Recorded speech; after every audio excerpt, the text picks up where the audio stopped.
Why, hello everyone, and welcome to the stream. This is Otaku Showboat. Today is Thursday, August 19th, 2021. If I sound awful, let me know immediately.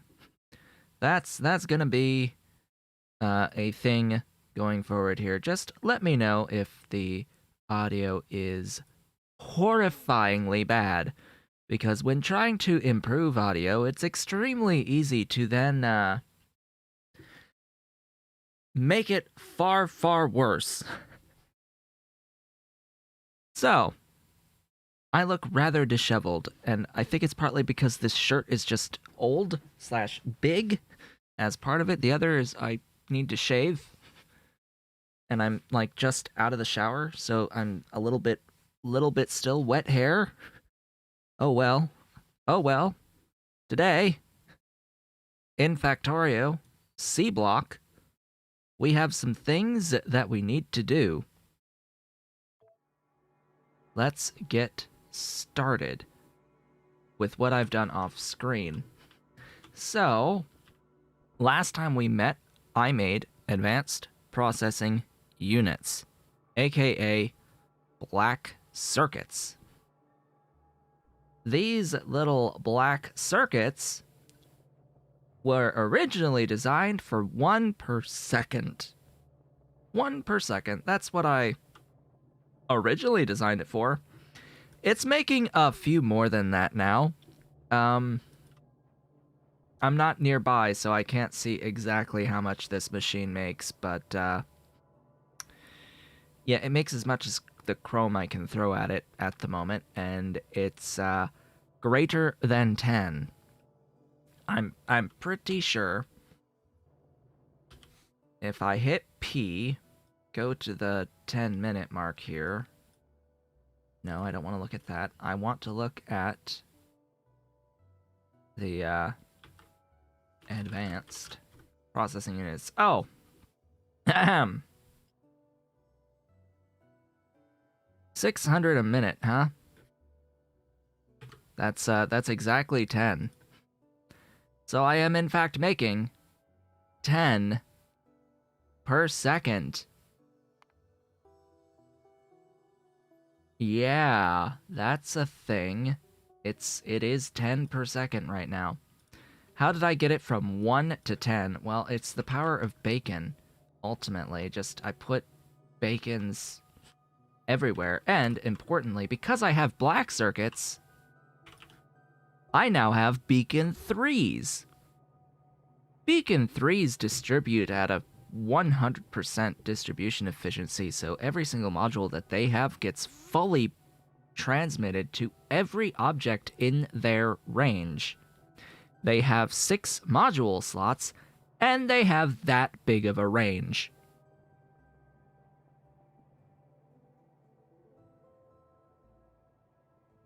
It's a little bit of an upgrade over the Beacon 2s. So I have gone and strategically placed a number of these beacons around. As well as attached this. Yes, I know that I did not attach this last time we met. I have attached it now. We're good on that front. And I just, have gone and added beacons into everything in this black circuit build that didn't originally have beacons until it made more. And right now, my only consumers of these circuits would be the stuff in the mall, if I can find my mall, would be all of the stuff in the mall that needs them. So all of the buildings, including the beacons, are being made and have been made. And, of course, this also came with an upgrade to my inserters as well. I now have the ultimate stack inserters, the top level. Hello, Ave. Welcome to today's stream. How is the audio? Is it awful? Is it horrendous? Or is it good and amazing? I must know, because I personally don't really like the sound of my voice very much. But, yeah. So it'd be nice to know from some other ears how it sounds, because my voice sounds, I don't know. I don't like this little bit of mid-range reverberation that I have in my voice. It's just this reverb in there that, I don't like it. Just something about it doesn't work well with my own ears. But anyway, I have all these buildings now upgraded. Pretty much everything that needs the black circuits is being made. Hey. Kitties? I see a dolly. Hey, Dolly. What's the matter? The cats are playing and fighting and doing all sorts of stuff. They are impatient. They are very impatient. I see great when they have those great big round eyes that are dilated, great big black pupils.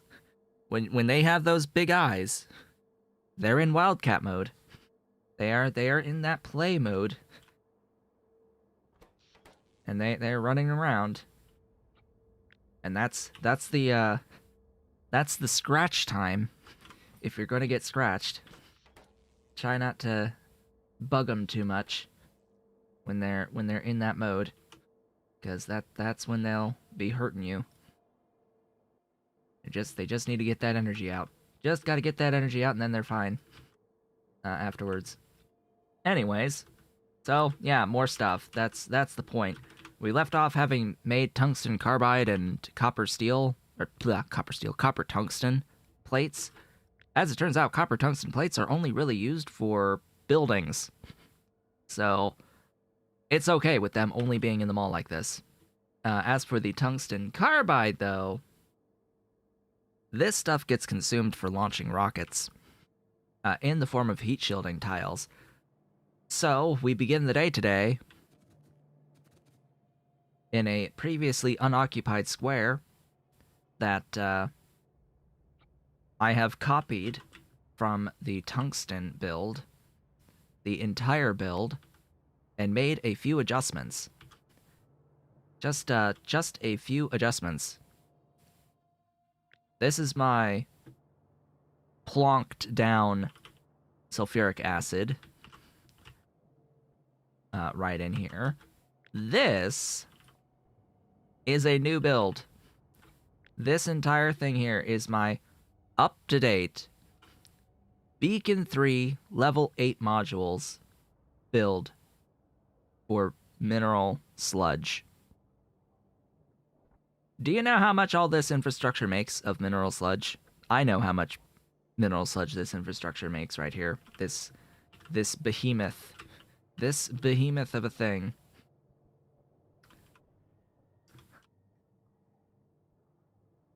It makes 2,100 units per second of mineral sludge up to, assuming I haven't made any particularly egregious errors with pipe throughput through the whole thing. It makes 2,100. It makes it at the tick rate of the single filtration unit. That's what I designed this build around. Just sped up until the recipe operated at the tick rate. So however much the tick rate offers from this, yeah, that's how much it makes. I'm pretty sure this cycles at 60 per second on the filters as the limit there. And so that's what all of this is based around. It uses a lot of slag. Where are you not? Oh. I see I have immediately made a mistake with this blueprint for this build. Because, yeah. Not having that means I'm not getting 2,100, now am I? There you go. You're better now. You should function at your proper speeds when I actually ever need it. So that just makes sure that I have enough to beacon the tungsten build, which I did update, by the way, the processing of the tungsten. This doesn't change to get the ore, but after the ore, that's what changes. So previously we had this little byproduct that we couldn't really do anything with out of the basic ore into powder process. Now we pellet press. Pellet press processing requires ammonia. That's the downside to that, and usually ammonia would need a red metal catalyst if you were to do it inorganically. So I decided, you know what, we're going to do it organically. Considering that in the process of designing this, this needs sulfuric acid, and the way that I'm getting the sulfuric acid is from sulfuric wastewater. And you know what happens here with sulfuric wastewater? We could use that. We could use that sulfuric wastewater instead of making sulfuric acid to make blue algae. And the actual CO2 is really simple. I can get a lot of that from green algae in a very simple build. So blue algae into ammonia with the power of bacon. It's not like maximized at all. It's just, this is a thing I can plonk and I immediately have an amount of ammonia. If it's enough, it's enough. If it's not enough, it's not enough. That's my take on that. What is this even? Oh, this is for the hydrogen fluoride and hydrofluoric acid that is required for the tungsten build to process the givelite and to actually perform this step of processing to make the tungsten hexafluoride. You need hydrogen fluoride, and you need the hydrofluoric for the leaching right here of the givelite. So, again, Unlike this one, I copied from here with this double air purifier setup. And just plonked down that infrastructure for the, in this case, for the acid gas rather than for the sulfuric wastewater. And voila, we have our hydrogen fluoride as well as hydrofluoric acid in as much amount as we need or ever want. And so that goes and makes powder, and then it voids the hydrogen fluoride out of the fluorite ore. Just gets rid of that fluoride ore. And just add carbon, which is free-ish, and there's your tungsten carbide plate in N amount. N amount of tungsten carbide from powder. Now, tungsten carbide is not actually needed in anything consumable. Besides one thing, it is only consumed as tungsten carbide outside of the mall for one thing, and that's heat shielding tiles.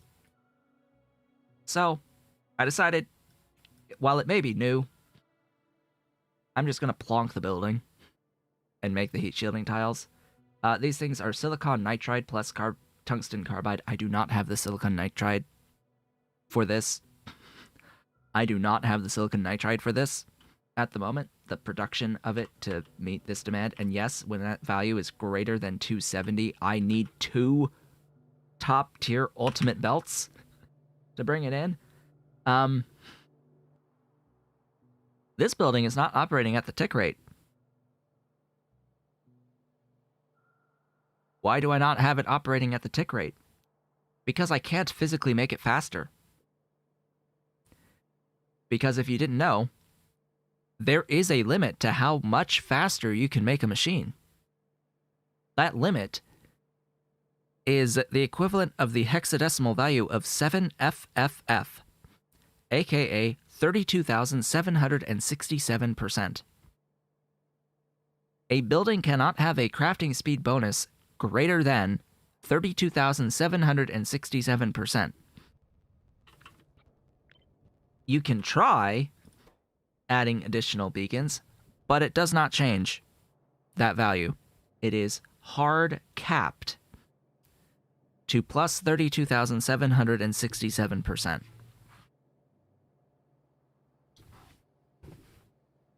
Not even... Gosh, I don't even think the mod that, like, changes recipes around to be more beacon friendly is able to handle that. to get around that.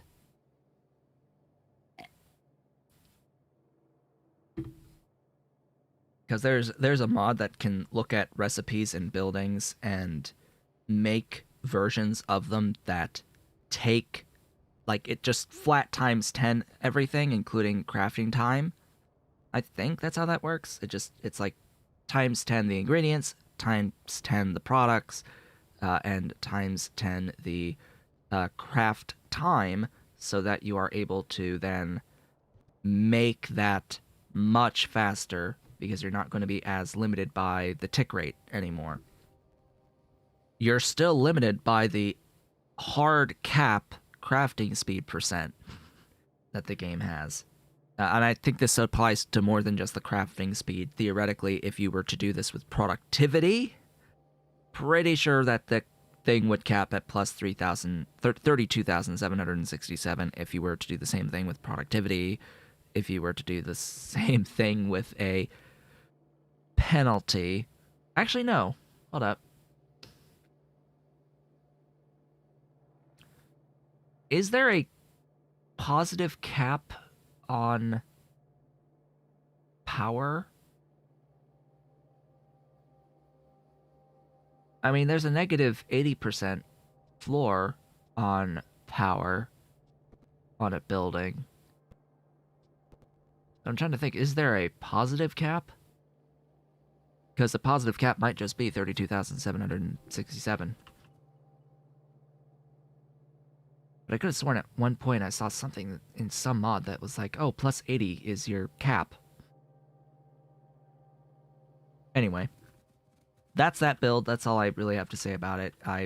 It's filling a thing with heat shielding tiles, and I was just curious about my production of heat shielding tiles, which is far greater than the 38.47, as long as I can throw the silicon nitride at it.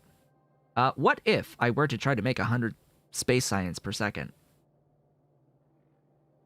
What if I were to attempt to do that? Well, I would have the heat shielding tiles. That's for certain. I would have the rocket engines, which is just tungsten plates. That's for certain. But, yeah, we're going to have to talk about that aluminium plates for those low-density structures. I'll do it. But, 300 aluminium plates? Yeah. That's not actually going to be an issue in the grand scheme. I definitely have more than 2.5 of these for the radar requirement on those satellites. Definitely have that. Now, what's going to be a slight problem is this stuff. Rocket fuel. That's gonna hurt a lot. Anytime I see a number greater than 1200 on throughput, I cry a little. But, yeah. This last step is the only step that's productive of the chain. And, that is a lot of ammonia.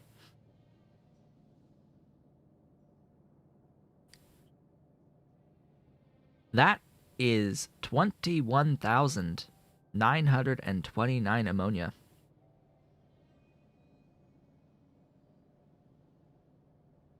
Is there something wrong here? Please tell me that there's something wrong here. I'll have to look at this in a little bit more detail later on. But that seems like a really big number to me.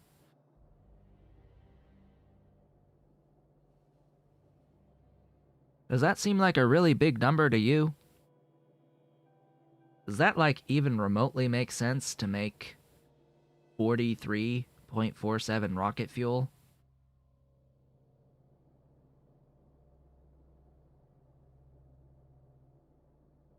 More than half of it is for this monochloramine.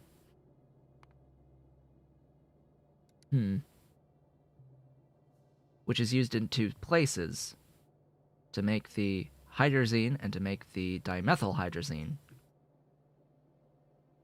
of which hydrazine also needs ammonia. So we've got ammonia stacked with ammonia, and more ammonia from the methylamine into dimethylamine, and just more and more and more and more and more ammonia. All the ammonia. By the way, this is why hydrazine is a very common thing that exists, why it's been used for rocket fuels. It has a lot of uses, but it's also relatively easy to make, considering how easy, like, ammonia is, like, how prolific ammonia is. And, our atmosphere is totally a lot of nitrogen. A little hard to process, but hey. It's a rather abundant element. And we have a lot of biotic processes that can manipulate it and give us ammonia in rather large amounts. Anyway, let's get started. I have a lot to do today. Quite a lot to do today. I would like to ultimately get into RTGs. But that is going to be after I get into silver zinc batteries. Because by the end of the day, I want to be able to make fusion bots. That's the plan. Fusion bots is the plan. Between streams, ideally. That would immediately remove all power consumption from my robots, and I can remove a mod from the face of existence that's having a rather significant performance impact right now in Bot Recaller. Which I'm trying to remember. I think with Bot Recaller, did I have to manually edit it to work in 1.0/1.1? That might have been one of the mods that I've manually edited that was available in like 0.18, 0.17 or something like that, that it's just changed one little bit in the info.json file to make it compatible. There's a few of those that are useful mods that would otherwise work in the current version of the game. It's just that the mod authors never came back to say, hey, this mod works in this current version, and upload a updated file that says that it's updated for the current, that it works in the current version. Speaking of which, I need to be very careful right now. Hold up. Save. Has there been an update? Has there been an update to actual craft time?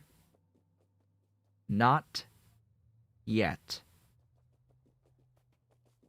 Not actual craft time, excuse me. Even distribution.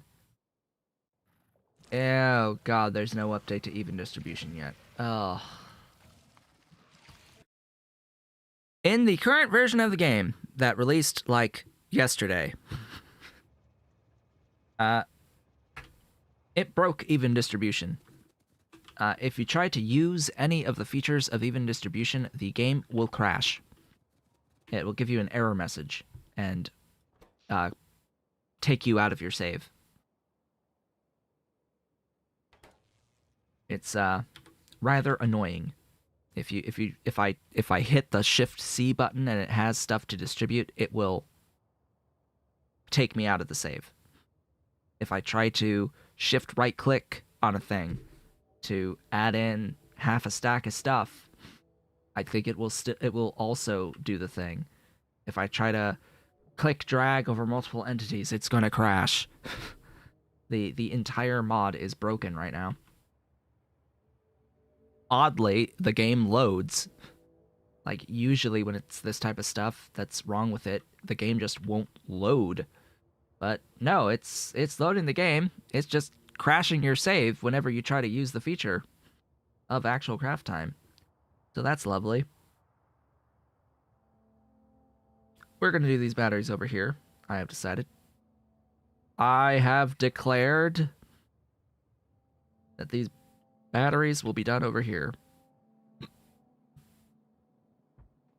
Go ahead and plonk that as my train station for these batteries. What do I need in this train station? I need plastic, nitric acid, silver, and catalysts as my inputs. 1, 2, 3, and 4. Okay. The rest of the stuff will be made on site. So let's get to it. You. There.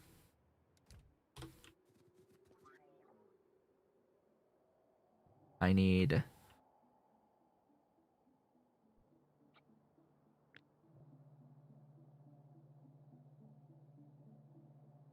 that.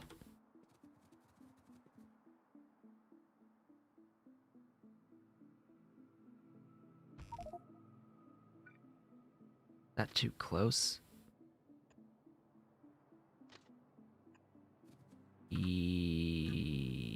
Yes? No? Maybe so? Whoops. I think it's good. I think it's just barely good.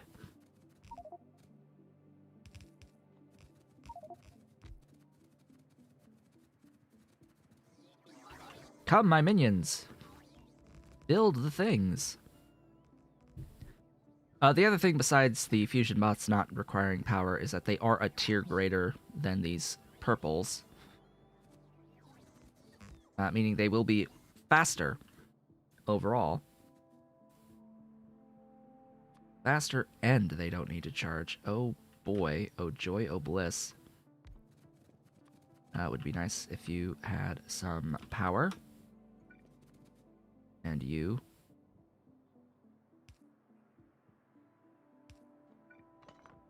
There you go. Stuff.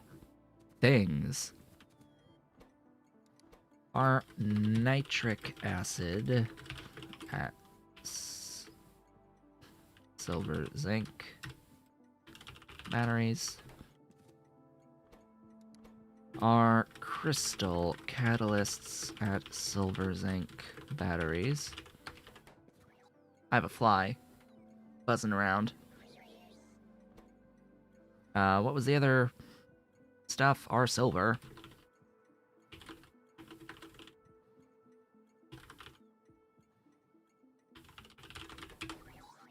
What was the last one? Plastic.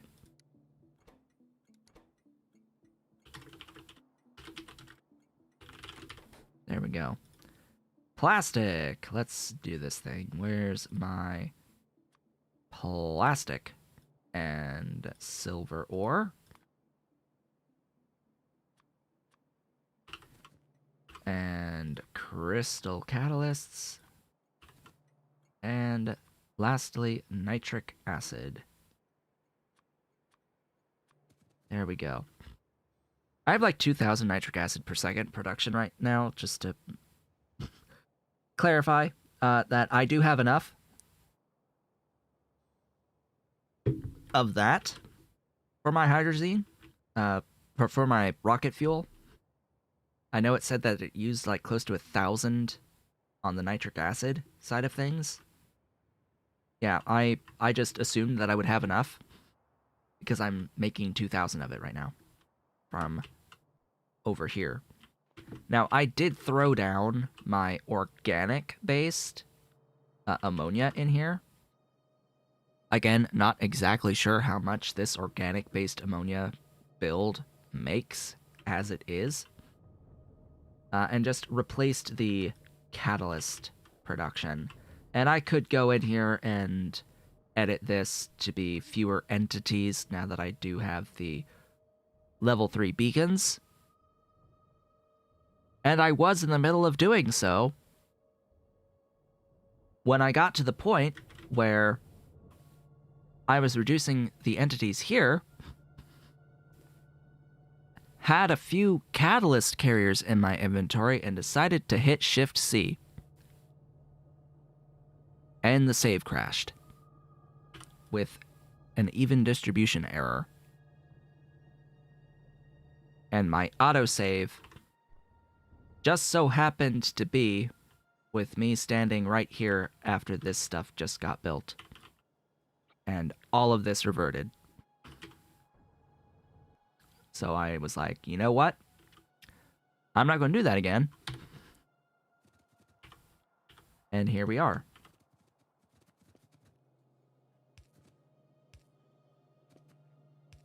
Okay, pin. I need a pin. It starts with a pin. I also need sulfuric, charcoal, sludge. Sulfuric, charcoal, and sludge. Okay. I do not need my overkill builds. I don't need my 2100 per second sludge. I don't think. Pretty sure I don't need that. No, instead we're going to do the 600 sludge. The not as overkill. And we're going to do the 240 sulfuric. Where's the... There. Did I... Oh. Okay. Whatever. Like, I didn't orient that correctly. So the thing about these is that they're using beacon 2s right now. As well as not level 8 modules. But whatever. The bots will build. Also, I have officially upgraded all of the modules from 7 to 8. Like, in my initial sweep from across the base, the like 4,000 plus, 5,000 plus modules have been made now. And actually, I have a crate of 6,000 hanging out. Level 8 pure speed modules. That's fun. Same thing with the pure productivity. Really? Here, have a Roboport 3, excuse me. Once I have these batteries, I can make the Roboport 4. Because I need the batteries for the charging pads.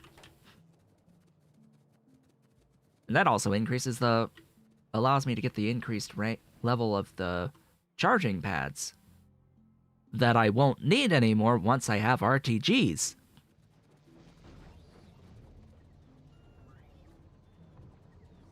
Okay.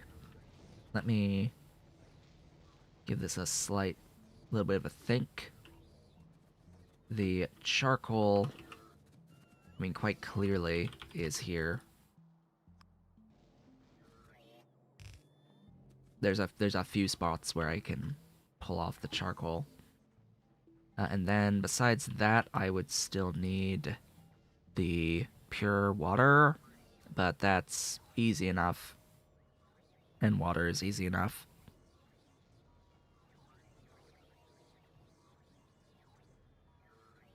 Let's build. Oh, you. Yeah, those. Thanks. And those. Yeah, give me more accurate values. Thanks. I've got better buildings at this point. Oh, I haven't made the green assembling machine. I'm just realizing that now.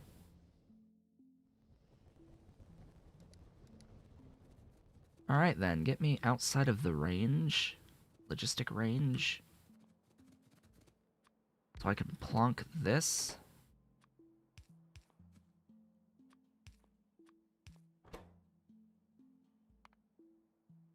Yeah, that was... How many do I want? All of them. Yes, the entire 64 stacks. You there. Of course I put this in the, like, wrong orientation. Whatever. That. Go. Plonk. Delete. Put in a request for green. And get rid of my purples from my hotbar. We're green now.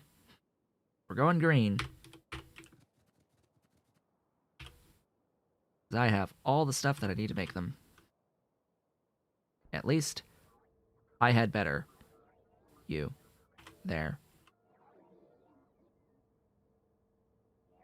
Yep. And that is tungsten carbide plate that needs. Good thing I'm making it here.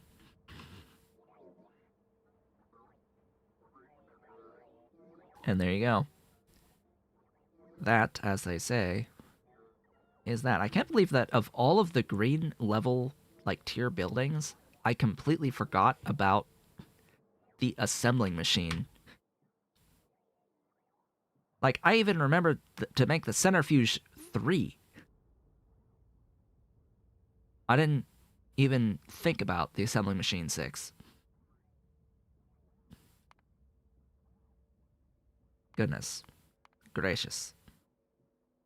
Like, I was specifically, like, looking in here to find all of the green and like entities so that I can make sure that I'm building everything that needs those advanced processing units. I'm not going to make these boilers and steam engines. That is not going to happen, because I'm not going to use that for my power production. Nor am I going to use heat exchangers from nuclear power. No, I'm gonna make these silver zinc batteries so that I can have these high capacity accumulators for my infinite supply of small solar panel 3s that are going to be plonked everywhere. Okay. You. It starts with zinc. Now I could choose to copy my zinc from elsewhere. But, no. I has bacon. And I shall use bacon.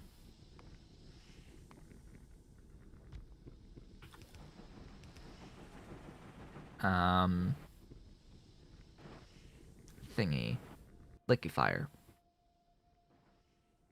Liquefier. Liquefier. There.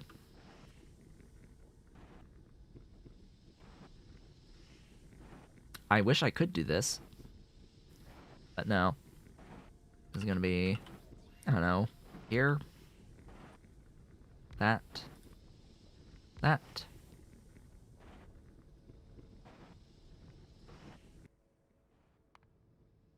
It's not that there's many solar panel upgrades. There's only 3 levels of solar panels. It's just that there's 3 sizes of solar panels. That's all that it is. With the power. There's just 3 sizes, each one with 3 mark levels, and the oddest part about it is that they all have the same power density per tile at the high levels. The level 2s and the level 3s, comparing large, medium, and small by power per tile, they are the equivalent regardless of what size you have. So it's like, okay, the smallest being a 2x2 is far more useful than the larger versions because there's a bit more freedom in how you pack these together. Especially when you consider that the substation and accumulators are also 2x2 entities. So my thought was, okay, well, if it's the same amount of power per tile, regardless of size, I'm just going to make the smalls. And yes, it's going to be more entities, but that doesn't matter because the game considers them all one entity anyway.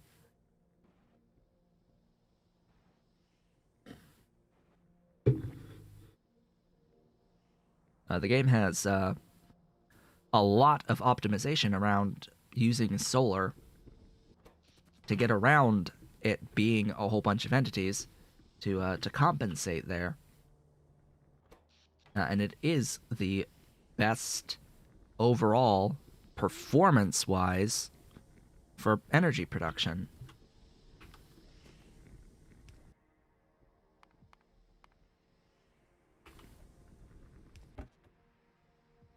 Crushed stone, wherefore art thou? Why can I not find you? There you are.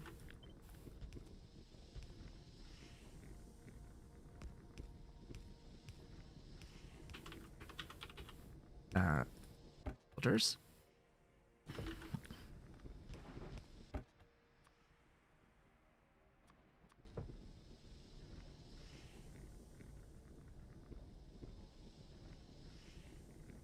Why this way?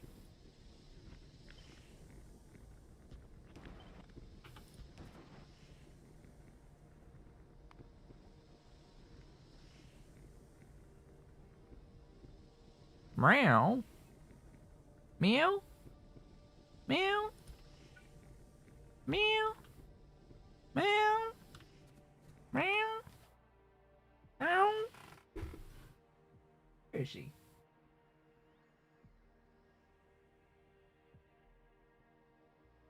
She didn't want to come to me. She just came in and said hi and is leaving. Why is that a flotation cell too? I have 3. We shall use 3.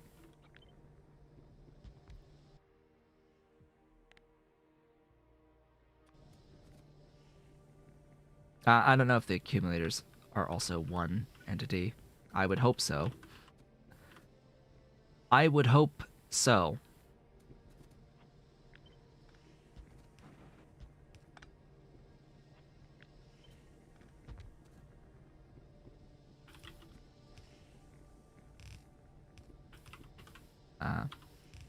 There you go.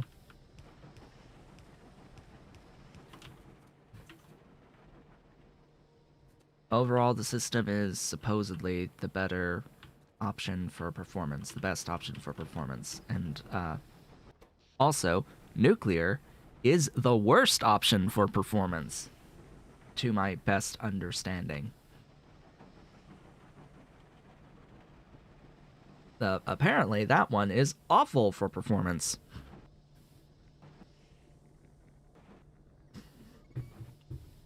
And yet, among the best performing in vanilla. What are you doing hitting my green screen for? Dolly.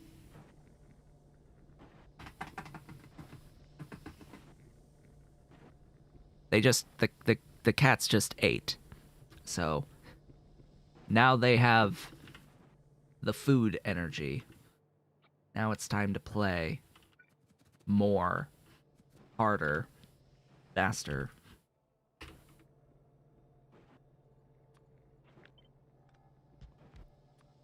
Part of me is tempted to actually increase this space thing and have like a lot. But I'm going to not. I'm going to not. If I want to make that adjustment, I'll do it later.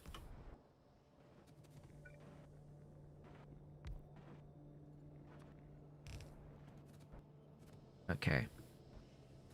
I have to deal with the gemstones. You produce the reds. Geodes, excuse me, not gemstones. Red and this pipe.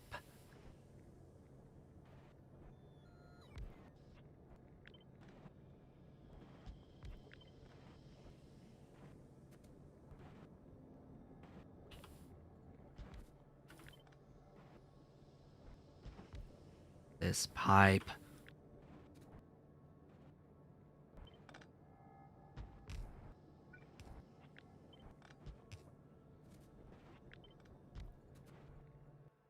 Red and purple. Purple.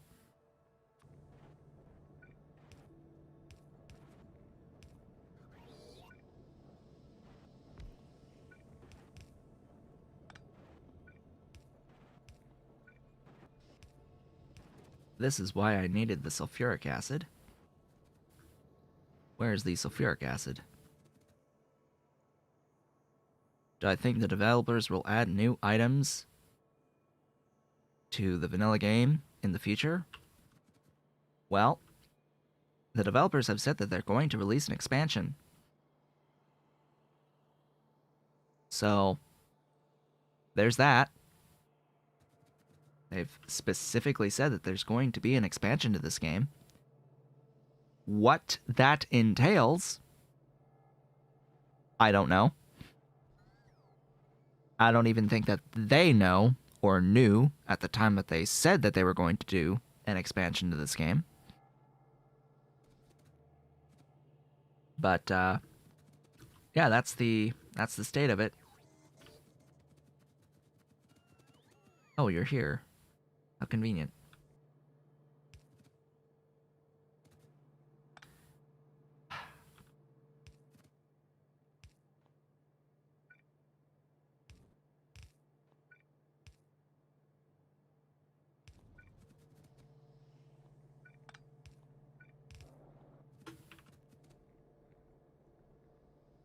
Okay, I need one that is the red geodes.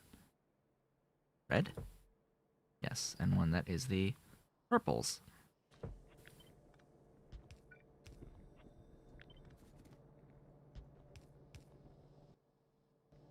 Oh.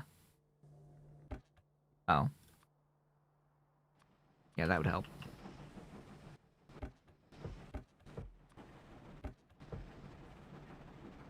There you go. Faster. Faster!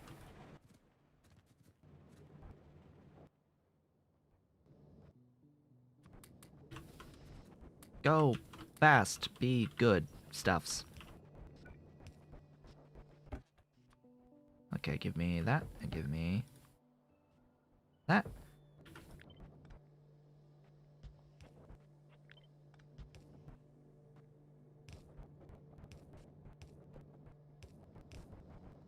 Ta-da! Yeah, there was a entire Friday Fast Facts FFF article about the plans for post-launch, whether they were going to do continuous updates, whether they were going to do this larger pack or start a new game. And they said, well, we want to just have a larger pack. We don't think that this experience is as conducive to the like smaller content update things going forward. We want to just have a nice larger experience provided later on. More akin to the older way of doing things, which, you know, I'm happy for. Because I absolutely don't like the way, the quote-unquote paradox way, as well as one way I can think of that, where they release these much smaller in-scale packs in infinite numbers for years and years and years and years and years and years and years and years and years, and it puts off anyone later on down the line who goes in and sees, oh hey, there's this game. It's called Europa Universalis 4. If you don't own that game right now, you don't want to buy that game right now. Even if you initially like would want to play that game, because you go to that page, that Steam page, and then you see that there's literally like $300 of DLC for this game. And you're like, oh crap, I would need to spend that much money to get the genuine experience of this game? And you immediately clock out. How much is all of the DLC? Hello. You're not getting away from me, little Miss Dolly. Hello. Hello, my girl. There's my Dolly. She came to me. She started meowing. Hello. Yes, my baby. She started meowing and she tried to get away. She tried to run away from me. She tried to run away from me. It's like, no, you come up here and you meow at me. And you're going to get picked up. That's the whole idea. Yes, that's my baby girl. Oh, she's so soft. She's so pretty. Yeah, she's my baby. But she wants to play. Go run and play. Let's see. Europa Universalis 4. How much does all the DLC that I don't own cost? $387.70 to add all DLC to cart.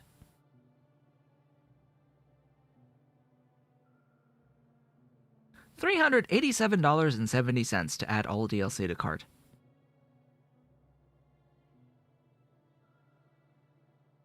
For reference, none of the DLC that costs $20 is worth $20. There's a reason why a lot of those DLCs have mixed and mostly negative reviews. Because they're just not worth it. They're just not worth it. And when your game is in a state that you take features of DLC and give them to everyone, you know you done screwed up in your entire design philosophy. Like, please don't ever do what Paradox does. It's It's not good. They are a trash company. Don't support them in any way, shape, or form. So hopefully, when Factorio releases their DLC, they're not going to then continue adding more and more and more and more of it.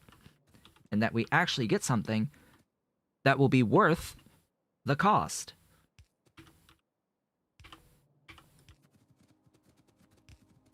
Because I sure am not going to pay $20 for a DLC that adds one production chain.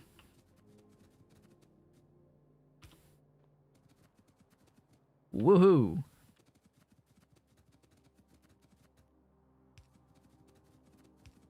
Hell, I wouldn't pay $5 for a DLC that adds more realistic nuclear reprocessing, that adds plutonium, as an example, or mod features.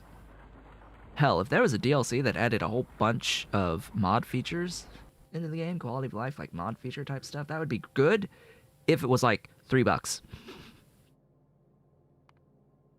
325. I have a better ore processor than that. Just something small that makes official some of these quality of life things that you can then toggle on or off in game settings, you know?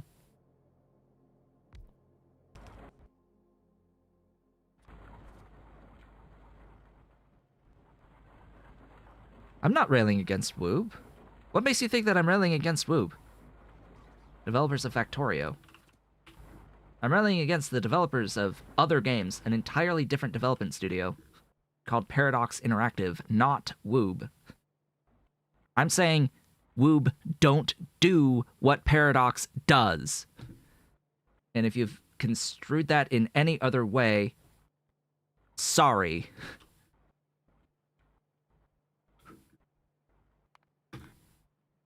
I'm saying these are the things that I would be extremely disappointed if you do these things. Ah. Gosh. I need my thingy. Where's the thingy? You. Pellet press. Go. Do that thing. Right there.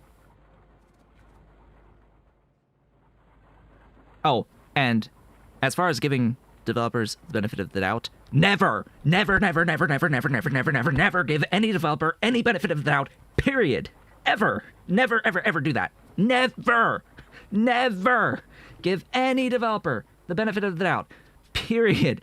End discussion right there. Never give a developer the benefit of the doubt. There is always the opportunity to disappoint.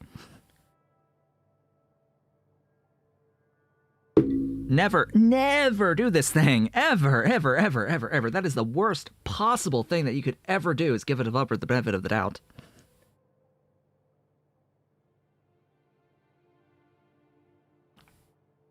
Especially when they have made your favorite game ever. Especially if it's the developer of your favorite game. They are the ones who deserve the most scrutiny. No, don't give developers any benefit of the doubt. Because the more you enjoy the game, the more disappointed you will be should they screw up. Like, no. That has been burned a few too many times to ever give any developer the benefit of the doubt. Like, just, nah. Not happening. Not happening. Not after Rome 2. Not after Thrones of Britannia. Ahem. Just nah. And this doesn't necessarily apply to me, but especially not after this little known game known as Cyberpunk 2077. You really think that it's okay to give developers the benefit of the doubt even if they've made one of your favorite games of all time? After Cyberpunk 2077, do you really think that's a good practice to have? with developers. No. No one gets any benefit of the doubt. Always assume that there will be a screw up. That they're going to do something bad. At some point. It doesn't matter how good of a product that they have made in the past. The next product can always be bad.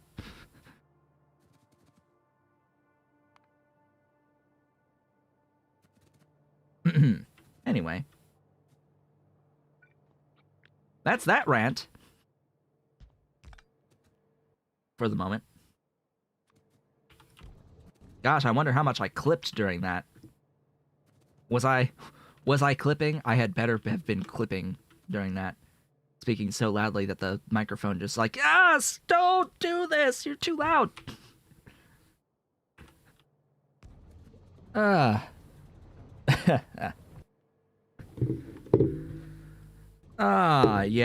No, don't give any developers benefits of the doubt. Just don't do it. Don't do it. Nope. Don't do it. Not good to do that thing. Okay, next. That was that thing. Next is another thing making... That's... Huh? Zinc cathodes. There you go. Oh, you need that. Okay. Well, how convenient. How convenient that you are right there. Next. You just take fuel, not carbon, but we'll give you charcoal. Where's my charcoal? There. Hello.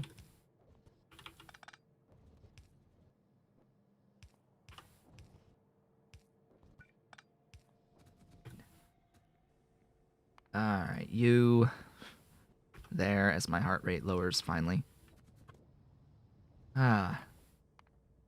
You there. No, you there. And I have green ones. There you go. Enjoy that.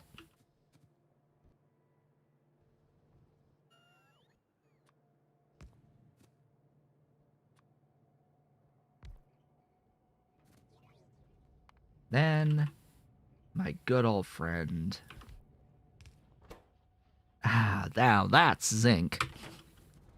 Now that's zinc. We haven't actually done this processing of zinc. And we haven't done molten zinc into zinc plates yet, so there's something new. Right there, the pellet pressed zinc processing. The only other place I've done zinc is brass, which I never remember where I've made my brass. Here. Here's brass. It's direct zinc ore into ingots, which actually requires looping of lead as a catalyst. It needs molten lead in, and it produces lead ingots out. That makes the exact amount of lead to do the molten lead to make the next cycle go. It is simply a catalyst. It goes infinitely. And yeah, that's brass. Brass. Apparently I'm actually using some of that.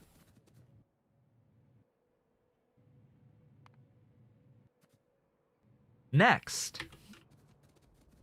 Silver. Yes, silver.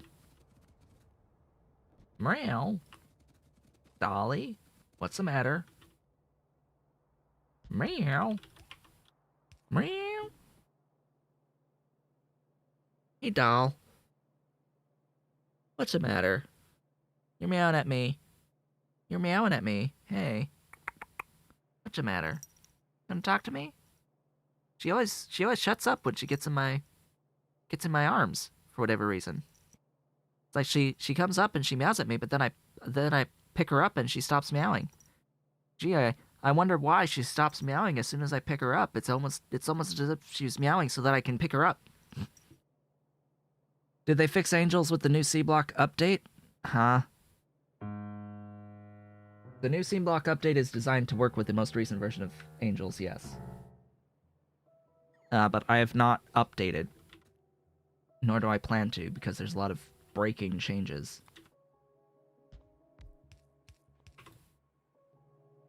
A lot of changes which completely break my base. And I don't intend on fixing said things that broke. Particularly with the circuits. We're a little bit too far in this save to really think about doing any updates to the major mods. Now, in Newlius, I know that there's an update to Newlius coming, and the update focuses a bit more on the late game side of things, and a few things with the really early game plastic, the PVC plastic. You won't be able to direct vent chlorine anymore. And apparently he's taking away your starting stack of plastic that you get, but whatever. When, like, depending on the timing of that release, I may consider updating for Newlius, because it won't have anything that breaks the current base. Yeah, you go, Dolly. But really, it comes down to timing for that. If it releases and I see that there's a bunch of stuff that breaks the save, then of course I won't update.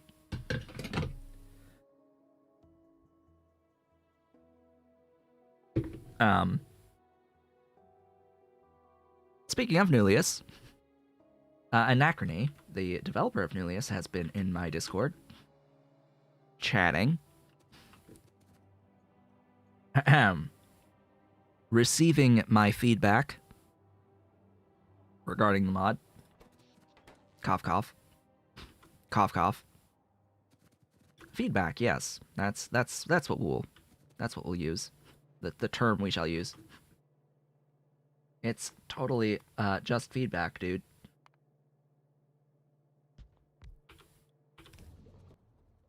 Ahem.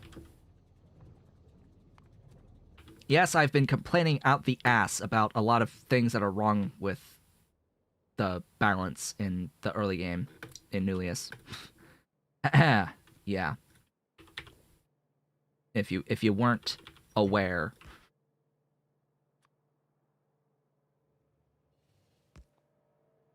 Most recent thing being the second plastic recipe. And how that second plastic method involves a recipe called alkene synthesis, which produces 3 different types of gases. One of which is used for the new plastic. The other 2, well, 2 of which are used for the new plastic. The other stuff that's produced out of it can also be used for rubber, but they're not in good ratios. And all 3 of them are non-disposable. You can't vent them in a gas vent. So I was like, huh. Okay. Now I have to wait for something. Some other way to deal with these excess gases. So for the moment, we're just having to throw them into a tank, several tanks.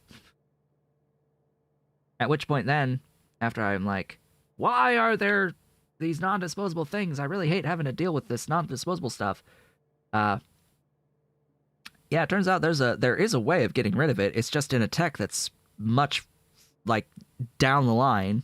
Still in the same tech level, but, like, several techs away from when you unlock that alkene synthesis recipe. And I'm like, come on. If there's if there's a way to deal with those byproducts, why is it like freaking 7 techs away from the unlock of alkene synthesis? Like, that's not obvious. It's user unfriendly. All right, you. We are not going to have 9 and 12. That's not happening. We're going to have beacon action here. Where's my modules? You there.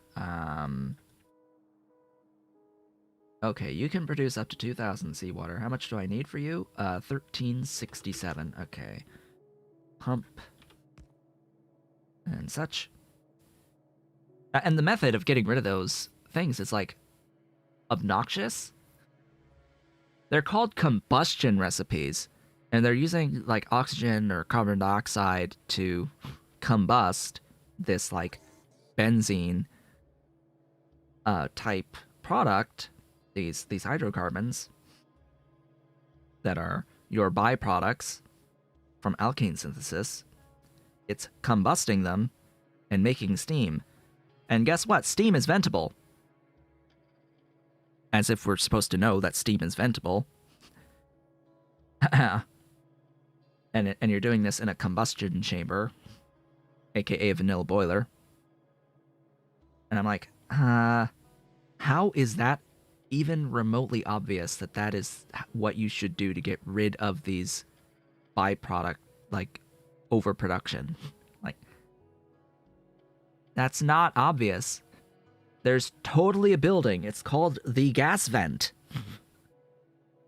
Just let us use the gas vent from the start. Like, why do you have to go through this effort of using a building that's supposed to give you power as a void for excess gases through alkene synthesis? Like, huh? Nah, man, that's not reasonable. That's not a reasonable expectation to have of your players. That they're supposed to just know this. No. That's 3.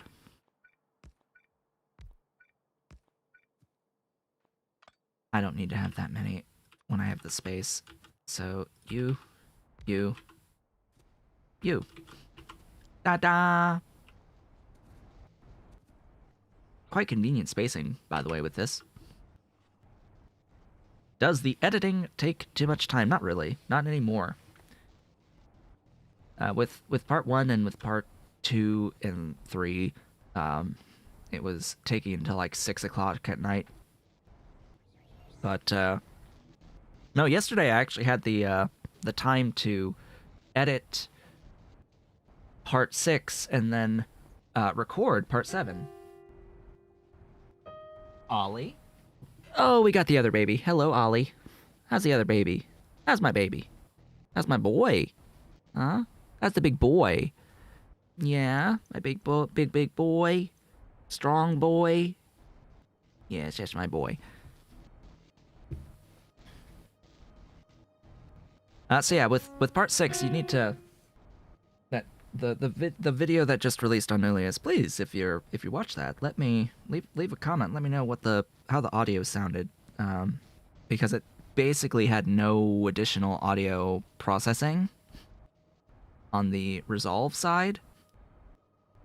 Like very, very little, like a normalization. All I did was a normalization pass to a little bit below the loudness level that YouTube wants. Because apparently that's the thing. YouTube has a loudness level that they want / cap. They do their own normalization if your audio goes above like a negative 14 LUFs.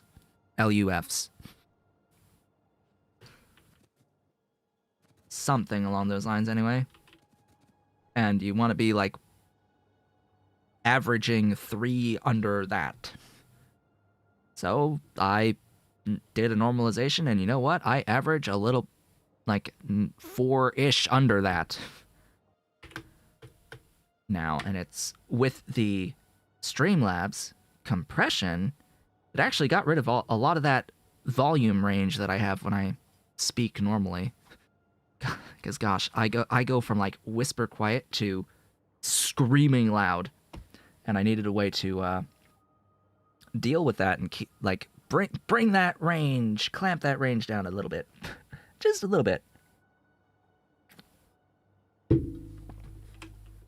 But it seems to be working ish. So you need to let me know if it like sounds too loud.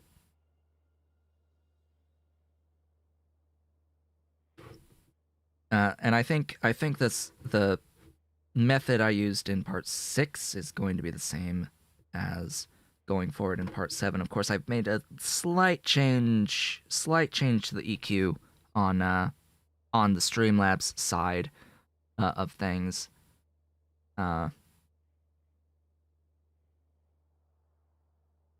As of now, compared to yesterday, so it will probably sound slightly different. Slightly, but overall mostly the same. Because I don't really intend on doing any additional EQ or compressor stuff in Adobe Fairlight, because ultimately, when it comes to editing, the best editing is the editing you don't have to do. Right? If you just get it right in the first place,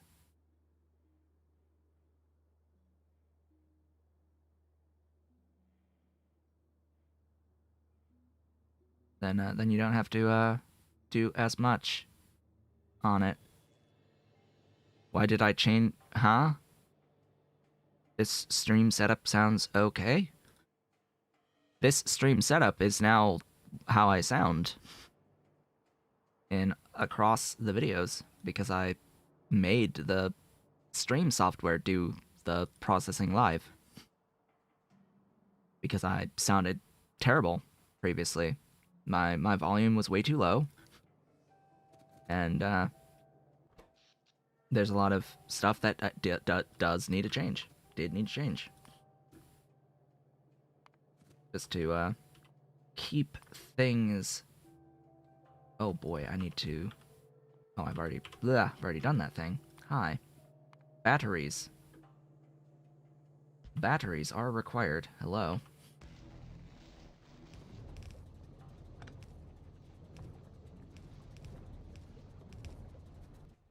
As much as you may think I sound fine, or sounded fine previously, no. Nah. Disagree. The new sound is significantly better than without any processing whatsoever.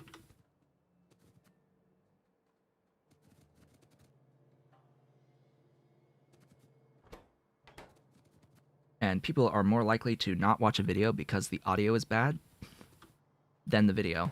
Like, you can upload a freaking 240p, 144p video.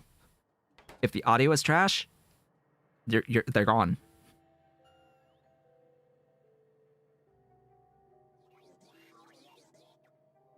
How I sound right now and how I sounded yesterday is brand new. Brand new with this week. Brand new with this week. So previously I didn't have any equalization, any live equalization. I've added a VST plugin that does equalization in Streamlabs OBS. It's an OBS feature now. It just acts as a live audio processor, and it comes with a noise gate and compressor that I've set to reasonable levels. And the only additional post-processing I did say that I didn't really do any post-processing. I did do one thing, and I did add a de-esser to the in Resolve afterwards. I did my de-essing because my S's are harsh S's on the s sound.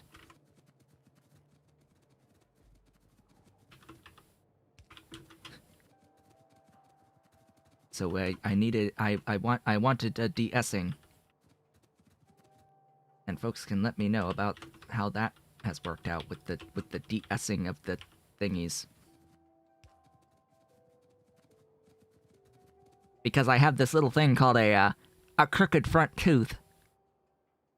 I have a crooked front tooth right here on the top, and I have an underbite. So the bottom goes over the top, and it screws up my S's. I literally whistle when I S sound.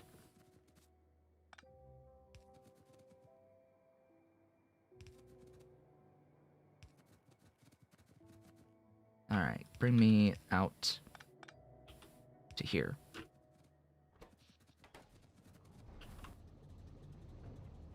We have silver zinc batteries now. We just need them to happen a little bit faster. Are you greater than... Yes, you are greater than 15. Here, have another, and another, and another, and another, and another. How many do you make now? Ah, one more. There you go, 115. Can we even get that many? No. No. Not when this nitric acid is over 3,000. Oh, that's a lot of silver nitrate, though. 44 of this stuff. Yeah, that's significantly less than 44. That's significantly less than 664. Yeah. Yeah, sure. You know what? We're good. We're good. This would need... this would be the limiting factor right here, this sodium hydroxide. And being able to make enough of that. Because this thing gets hard capped. Eventually. Eventually. So you're saying I can just keep throwing water at the problem. That's what? 10? That is the hard cap. That's 12,000 throughput on water. It can't do this much. One building cannot possibly do this much because my fastest pump is 12,000 units per second.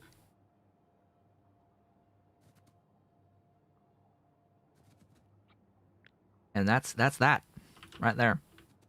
At least this looks nice. This looks nice, right?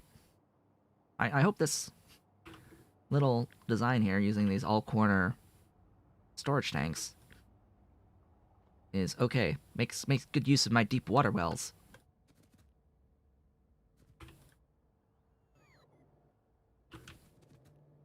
Alright, now I need to get this in the thing.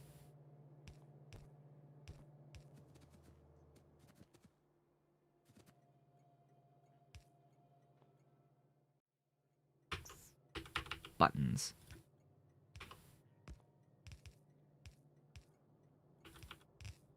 Ta-da! The locoist of locomotives. Let's go.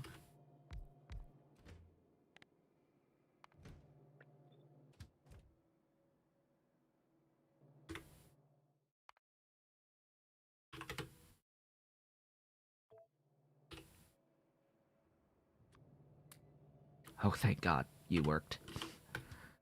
Alright. I need to rename these...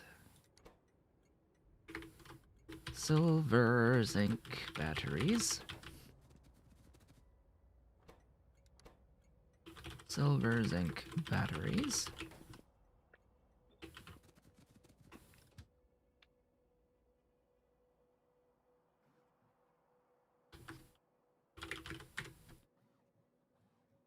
Huh?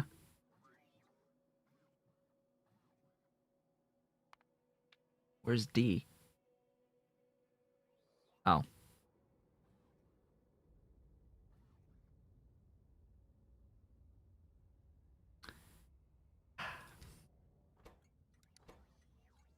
S. D.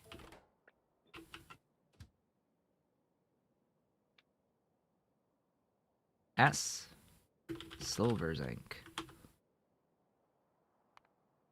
You first. Full cargo. Circuit condition. Go! Why didn't I just disable even distribution? Just because I don't want to forget to re-enable it later when it's updated.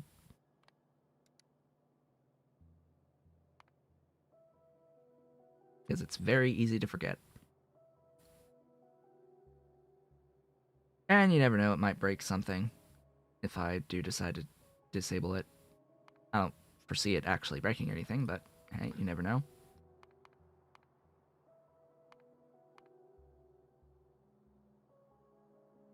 Let's see, I'm looking for what now? The batteries. The icon for the glorious batteries. There you go.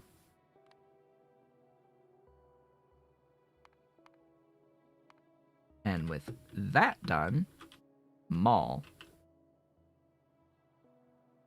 You. M silver zinc batteries. You.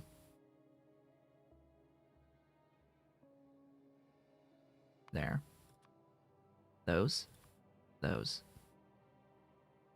Ta-da! We are done with silver zinc batteries. Huzzah. It is time to make RTGs. Where do we want to make RTGs? Here, sure, why not? My RTGs need what? We have a plan already. What do we need as an input? Oh god, that's cobalt oxide. Hello, cobalt oxide. I don't think I have you on my network.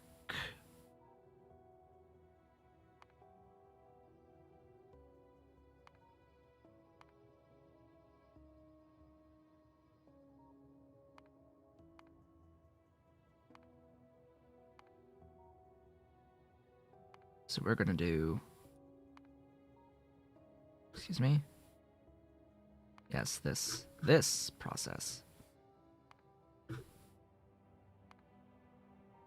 From ore.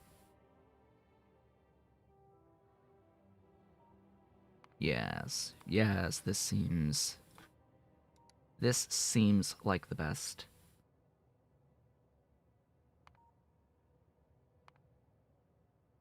Excuse me? There's something here oh. There's something here already producing crushed stone. Yeah, all of this. All of this.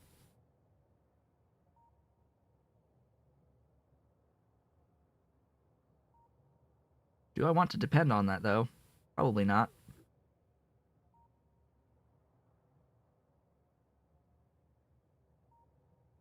And so I won't.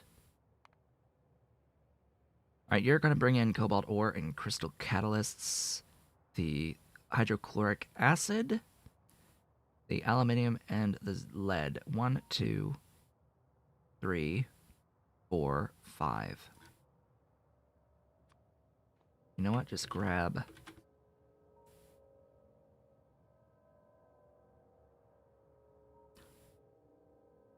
this.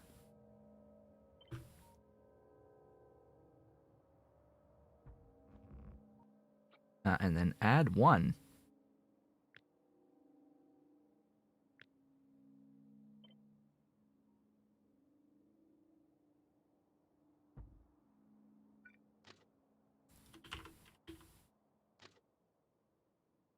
Oh, how convenient. It connects.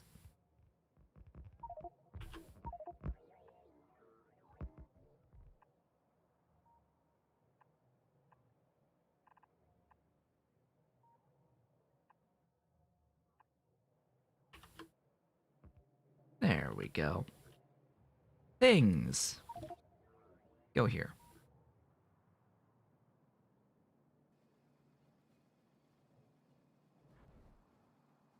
Alright, unfortunately with RTGs, they are not productive. I wish they were. I wish I could use productivity modules on RTGs. Unfortunate. You.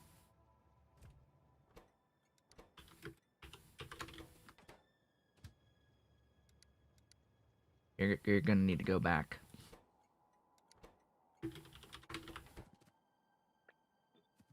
There you go. Alright, what do we need? We need the aluminum plate.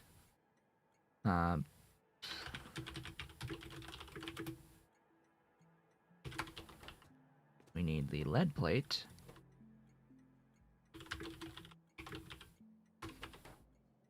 We need the crystal catalysts. We need the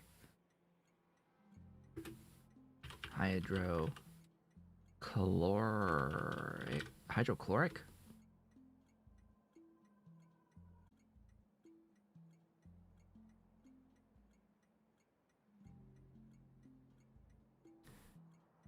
My Streamlabs just refreshed. If I blipped momentarily, that would be why. And Streamlabs did a ting. Don't know why I did a ting, but it did a ting. Yeah, we'll bring in the hydrochloric. I was just deciding whether or not to bring in the hydrochloric acid. It's HCl acid at RTGs.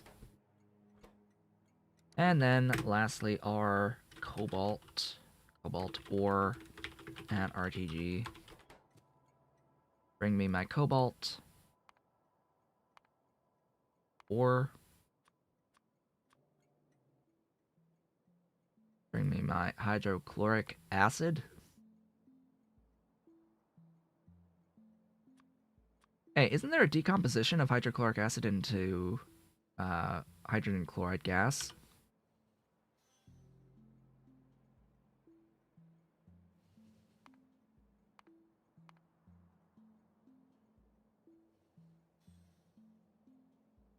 That would have been nice if there was.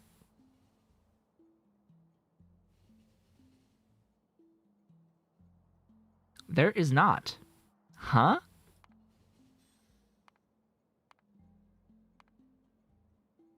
It's hydrogen chloride into hydrogen and chlorine, but there's no going back from hydrochloric. That's weird.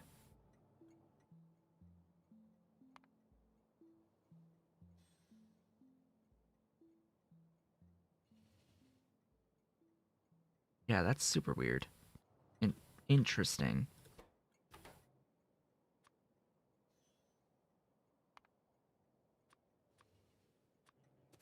Like, surely you can boil off the water. You can electrolyze and distill lead plates and aluminium plates. And with the train station set up for the RTGs, it's time to take a brief break here. With that, I will be back in just a few minutes.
And I have returned.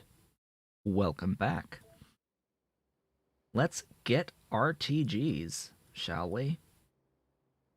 Oh boy. Oh joy, oh bliss. Okay, we've got the cobalt up here. Let's process this cobalt. Right quick. Of course I'm doing the pellet press processing, as that is one of few processes that's genuinely worth doing overall. I have green. Where are you? Hurry it up before the bots upgrade it or place it. Ah, boy. And then I have to do this guy. Again, I have purples. Alright, you. Okay. Greens.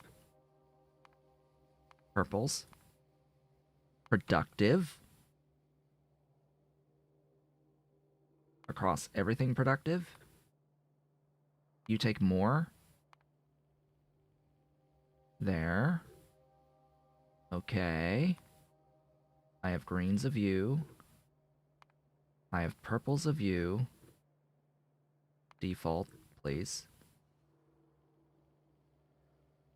You, I have greens. Alright, I think we're good. Also default you.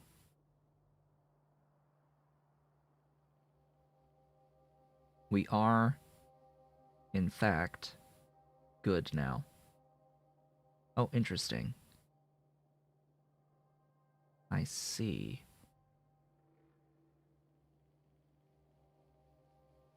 Did I break down this? What's making the CO2? What's producing CO2? Oh, this is... Duh. This is producing, not consuming.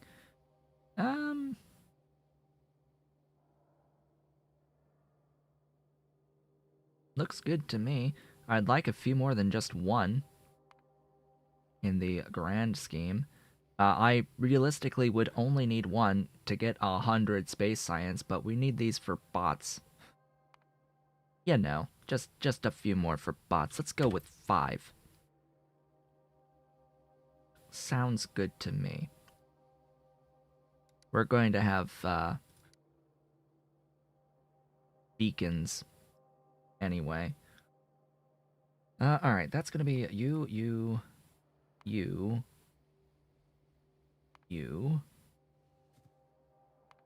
You need that. Ahem. Pump. Go. And then this. Oh, joy. Oh, bliss.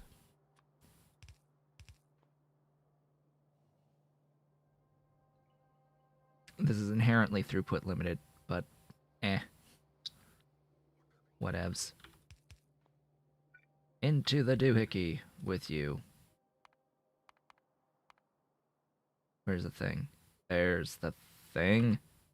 There's the thing. Give me a humongo thing. Where's my humongo thing? Humongo thing, where are you? You. It's that side, isn't it? Yes, it is.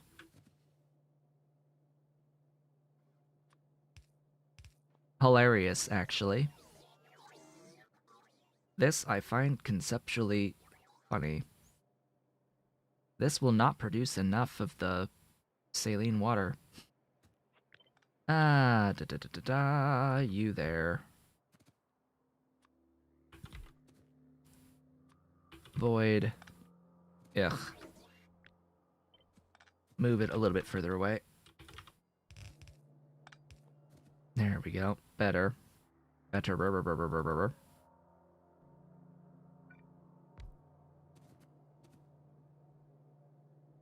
Wait, do I need that? Do I need that? Not in this build. Not now. Now, to find the elusive salination plant in my inventory. There it is.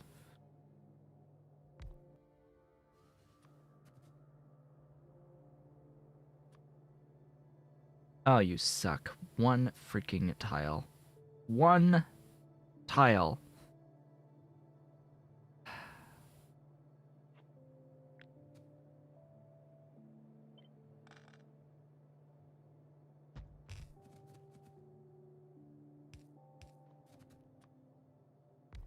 Ta-da! One tile.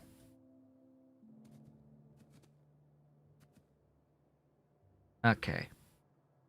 Now that should be all that I need outside of that crushed stone. You know what? Give me a consistent supply of crushed stone. Do this. Out of this. Into those. Giving me that in a crusher. That's crushing it. And there you go. Consistent supply of crushed stone. On demand. Power to the everything. And that should just give me this stuff. I would think. Oh, right. Sulfuric acid.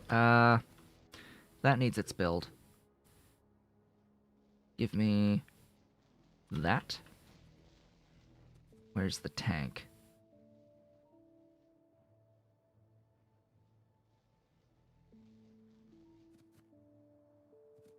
Sadly, I cannot, I don't think I'm allowed to flip. Cannot flip because of stuff. Reasons. Because reasons! Reasons is why I cannot flip. What are the reasons? The game doesn't tell me.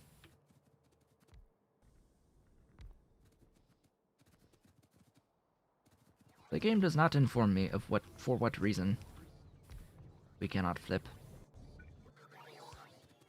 I know exactly why it cannot flip. It's because the flipping would require changing the ports on the electrolyzer to be the things that they're not. So it wouldn't be a valid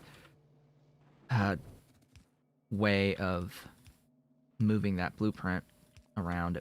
It would end up having the wrong fluid in the wrong pipe if it were to mirror these.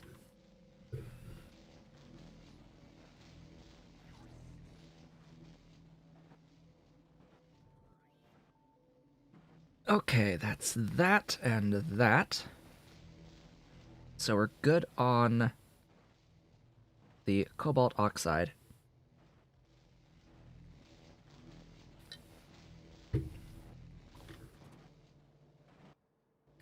Once this, gets online, it produces 240 sulfuric acid a second, thereabouts.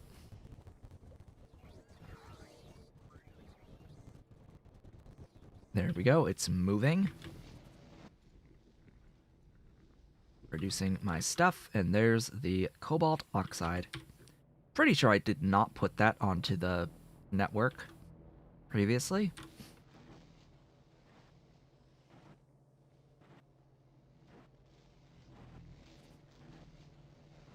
But anyway, let's do this part next. And this is going to make use of heavy beacon action. Very heavy beacon action. Now, at most, this will use 230, but...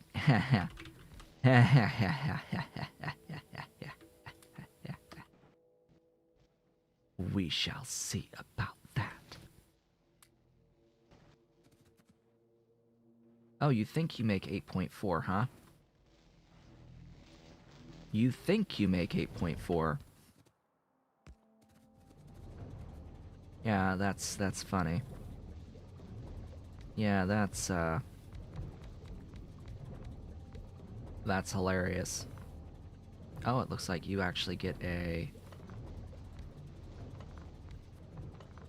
different tiling structure, like so. So that's 9. How much do you make now?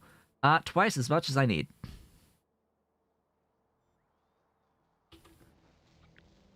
Bacon is crispy and juicy and beautiful.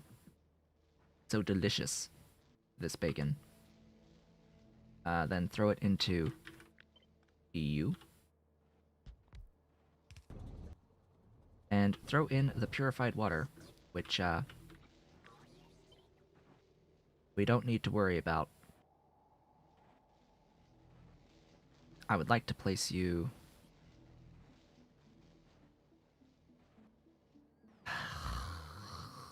I would like to be able to scale you more, but oh well. There's the sodium carbonate.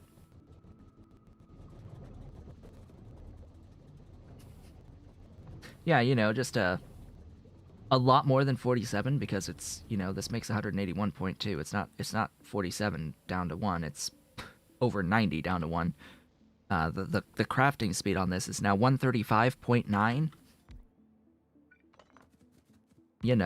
Normally it's 1.5. This building has plus 8,960%. This building is worth 89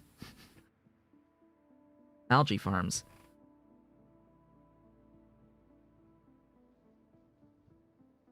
Yeah, 89.6.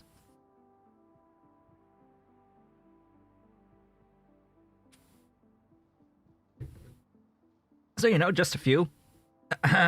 Just a few. Reduced entities. At the cost of 9. Is it hard to plan Hellmod with beacons?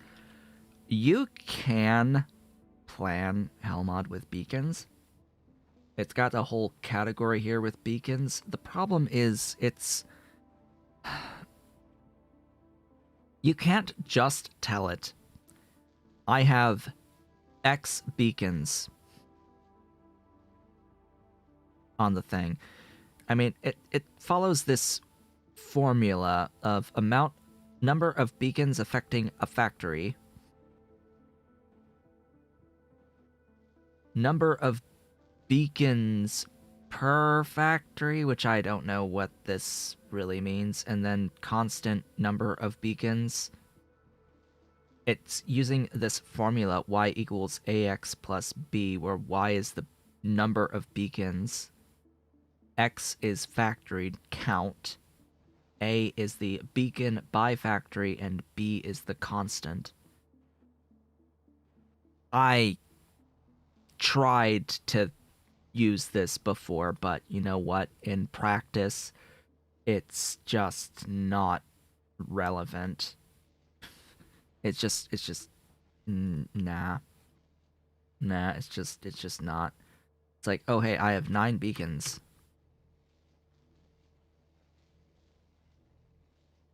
Affecting 1. Why does it say I have 10 beacons? I have 9. Why do I need 9? Huh? Why do I need that many beacons? I have 9. Huh? I have 9. Not 10. I have 9. Quantity 9.53. Why is it 9.53? I have 9. Like I don't get it how it works. It's too esoteric of a thing. Like I don't you're not easy to understand.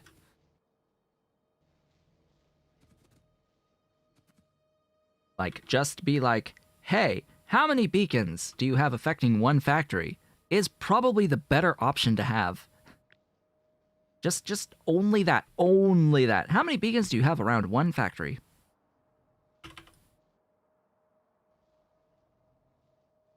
So what it's trying to do is it's trying to calculate it like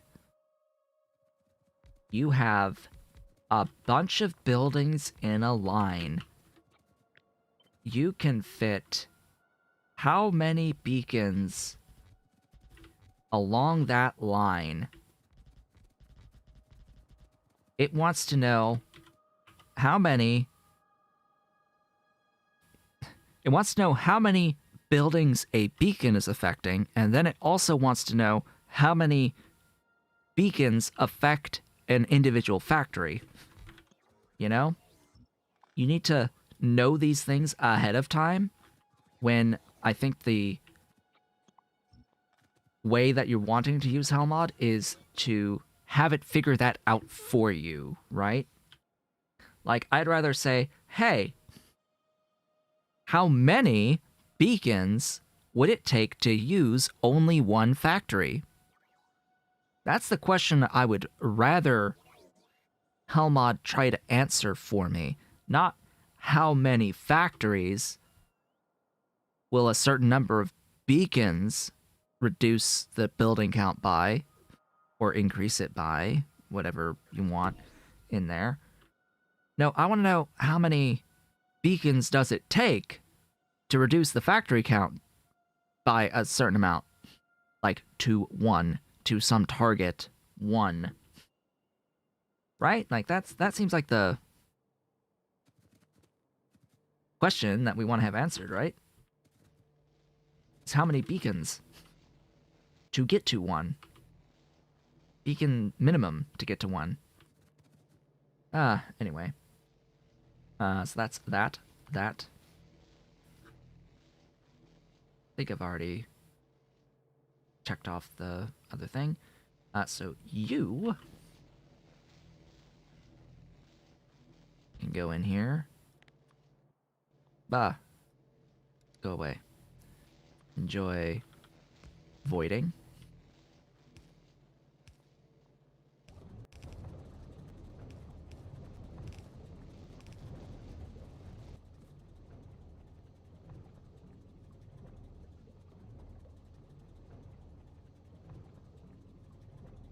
And that, as they say, is that. Here, have a bacon. Now you go fast. There's that. That's the sodium cobaltate for the RTGs. Now to actually do the uranium stuff. How does that sound? Uranium! Huzzah! Time for uranium. I don't need this at a huge scale, so I'm going to stick with my 600 sledge build. Because it is the... it is the only build I have that is completely self-contained, producing a sufficient amount of mineral sludge. It is a good build. I like this build. This is my build. Although I do need to update a little bit of it, like this, to do this more productively with the electric recipe furnace 3. And all these beacons can be replaced with fewer beacon 3s and level 8 modules rather than level 5s.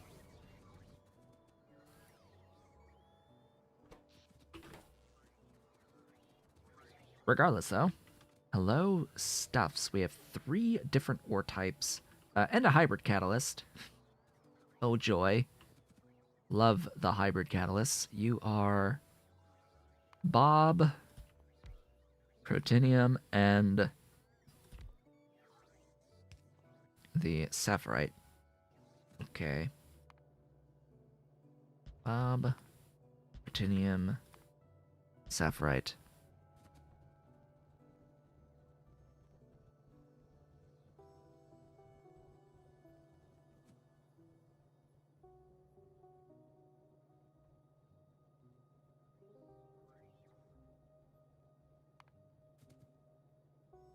Bob, Protinium, Saphirite.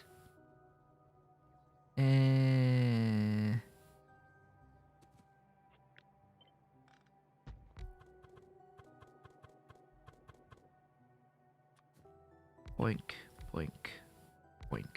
There you go. Ahem. Better river.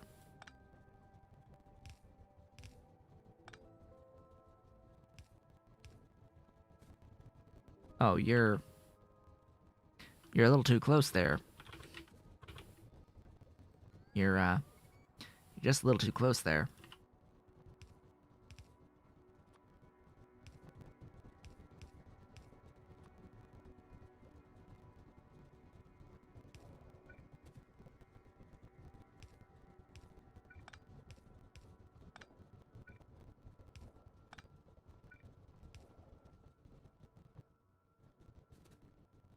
So yeah, that's that.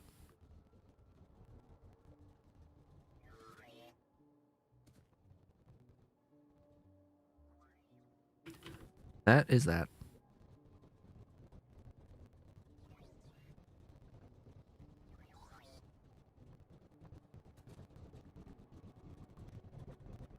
Hmm.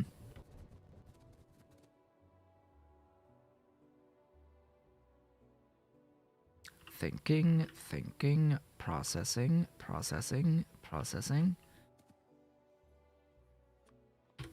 Over here. Hello, Silver Zinc batteries. Welcome back. I want this.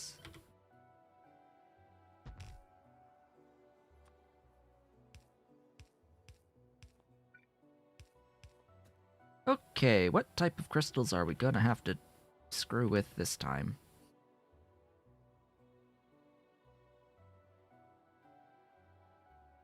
Let's get the thingies out.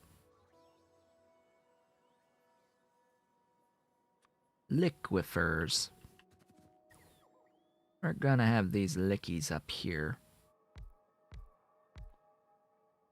Let's see, we've got red, light green, and blue. Red, light green, and blue. Probably don't want it in that order, but you know what? We'll have it in that order for now.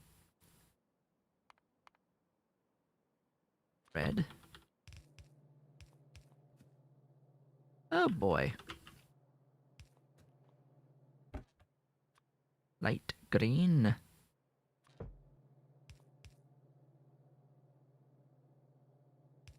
as I said, probably don't want it in that order.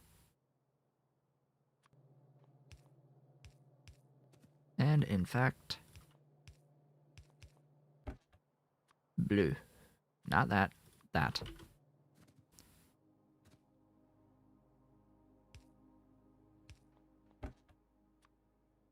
You.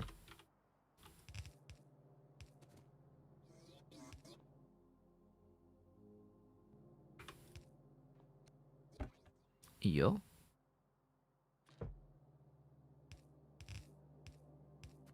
And in fact, ahem. Really should have had that extra space there. Really should have had that extra space there.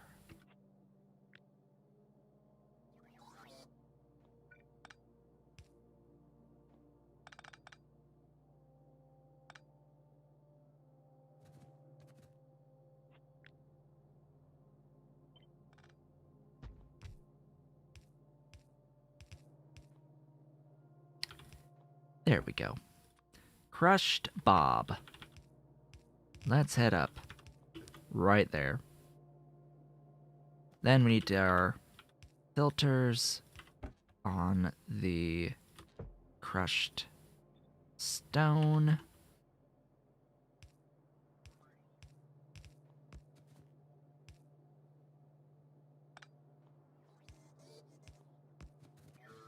Let's get rid of this crushed stone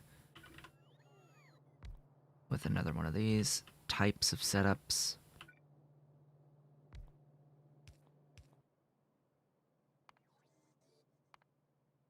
Goodbye, crushed stone.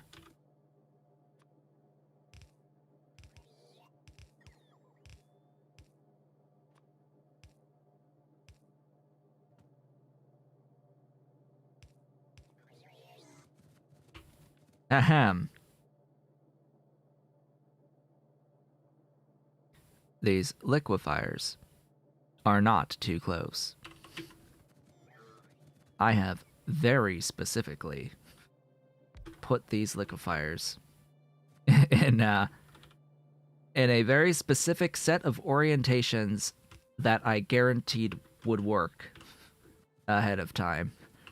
I do know what I am doing with these liquefiers and their spacing. I put them like that with absolute intent.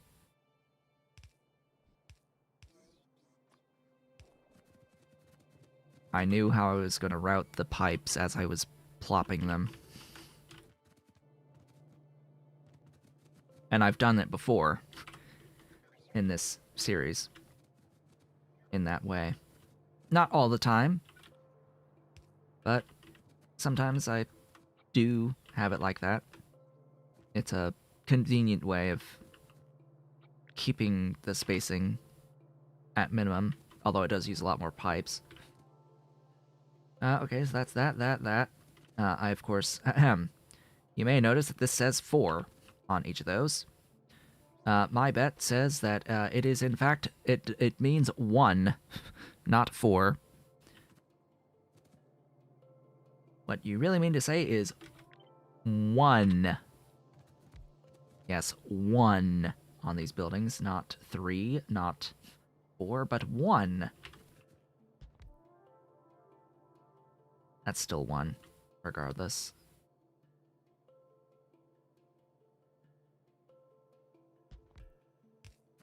As is you. This will need the crystal catalysts brought over and in. Hey, crystal catalysts. Come here.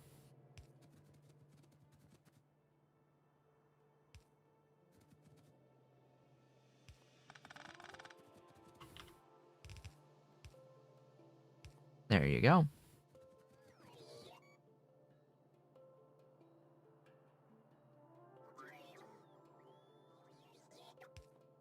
I don't know about starting beta breeding as soon as you get access to the smalls. I really don't. Part of me thinks that the level 2 modules are just a bit too ineffective to be worth all of the effort from that early in the game.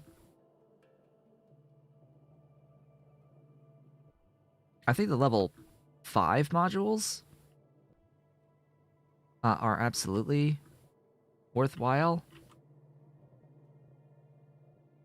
But I don't know about the level 2s from the small biters. I mean, yeah, if you go through the effort and you set up all of your meat and your alienated meat stuff and you have the build built, maybe something that you can scale for mediums and larges later on. Eh. Yeah, better than waiting till utility, but what did I do in this save? I did it at mediums. I went to level 5s and then to level 8s. And like, you still need to have access to this to do the alienated meat in the first place. Calcium carbonate, good old calcium carbonate.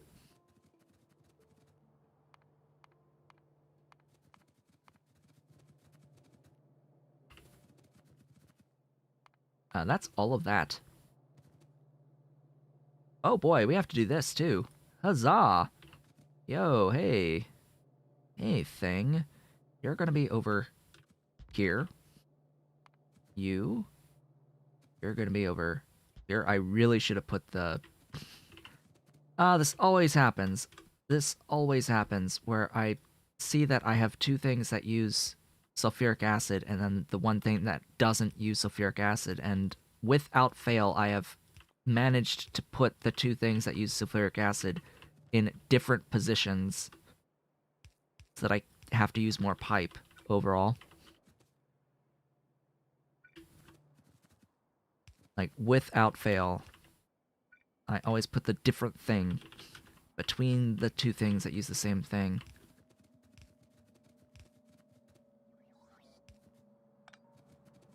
Okay, hydrochloric.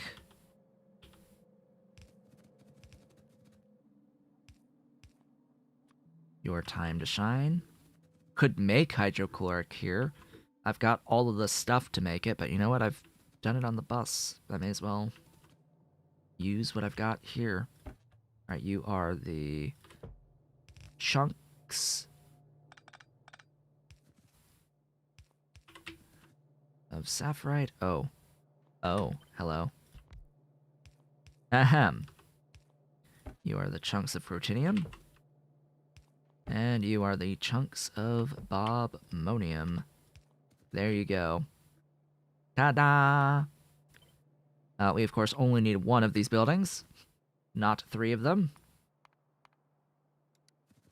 And then the outputs need to combine with the doohickey hybrid catalysts.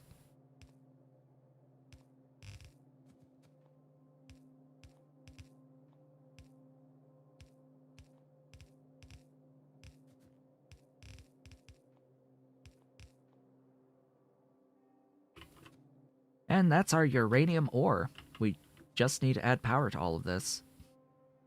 And it should work like magic. It shall be magical. We have uranium ore immediately. A bit of it. Just a small amount of uranium ore, that's all you need to get this process going. Now all we need to do is...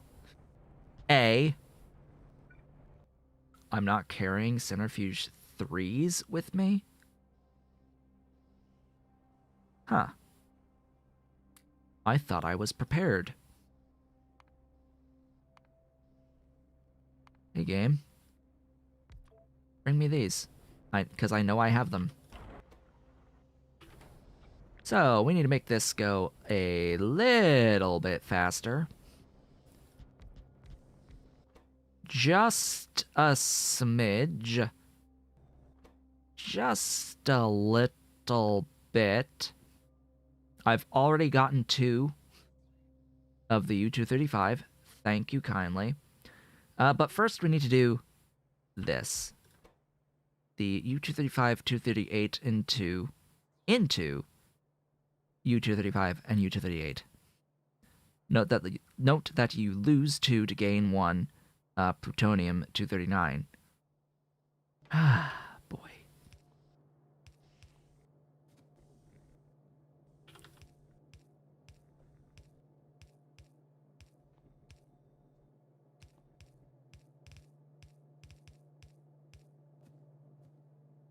I would like to do it that way. Why didn't I upgrade my substations? I didn't see the point. Because the level 4 substations was another one of those things that needs the black circuits, and another one of those things that I just forgot existed. They're there. Advanced processing units for each substation. And I figured, you know what, it's not going to matter. The supply area, whole 6 unit extra, woohoo. Woohoo, a whole 6 extra tiles per substation. The reason why I don't think this is great here is, oh my god, this returns...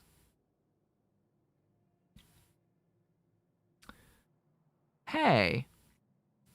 Wouldn't you know it? But, I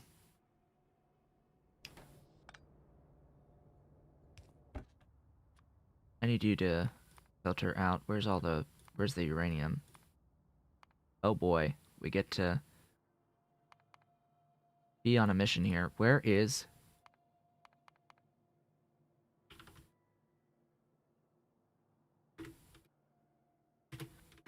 keyboard? There it is. Ah, there you are.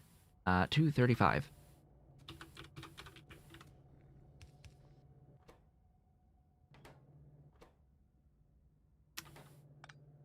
Yeah. Warehouse.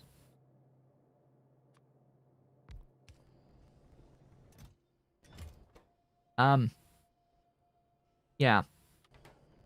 So, here's the thing about what just happened. Oh, right. U-235. U-238.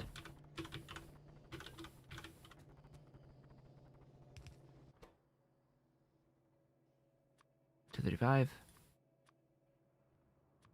Oh, really? Plutonium.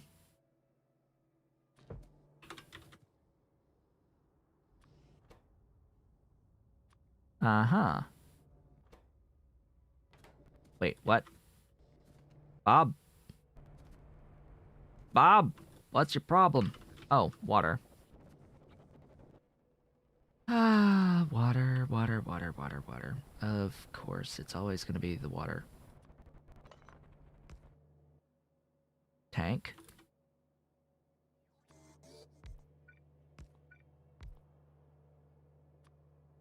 Water, water, water. There you go. Enjoy your water. And be sure to hasten thyself. Also, I'm gonna assume that I'm never gonna get you 234. Like, that is such an improbability.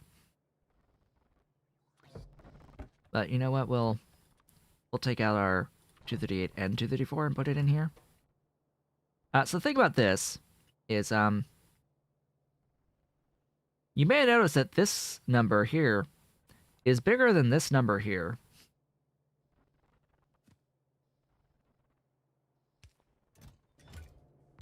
Just gonna point that out a little bit. That means that as long as you have enough of a starting supply of U-235, you in fact gain, due to productivity, more U-235.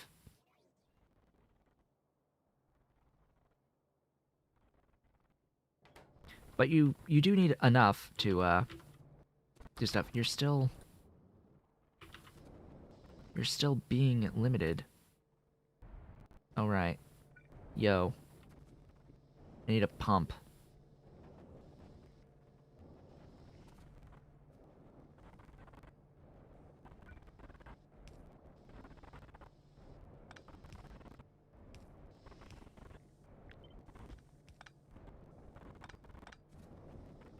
I need a pump. Go. Are you gonna be too low? I hope not. I certainly hope not. Oh. Poor pump. Poor water. Oh, hello. Yeah, that would help. That would help. Go, go, go. All the water. All the water everywhere. That's better. Why, hello there. Funny thing is, even though this is showing that I should be getting more 235 than what comes in, it's done 81 cycles, and that is not... Oh my god, really?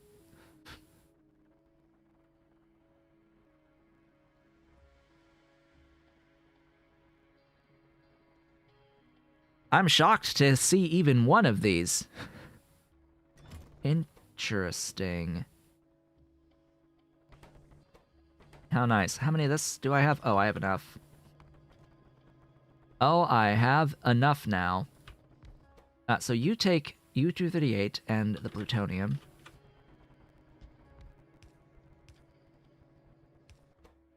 You cycle back U-238 and plutonium, one extra.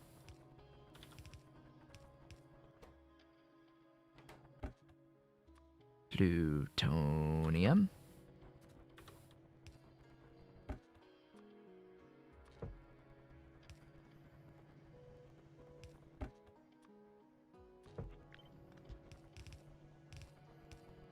Sure, why not? Do you cycle back more U-238? Yes, you do. Theoretically. Theoretically. You know what? This is wrong.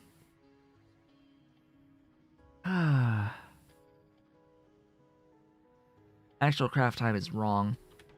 So with this, the productivity is not giving me an extra U-235, nor do I think it's giving me the extra U-238. I think this one's overridden. It's only giving the extra plutonium with each proc, and here, it only gives the extra plutonium with each proc. Yeah.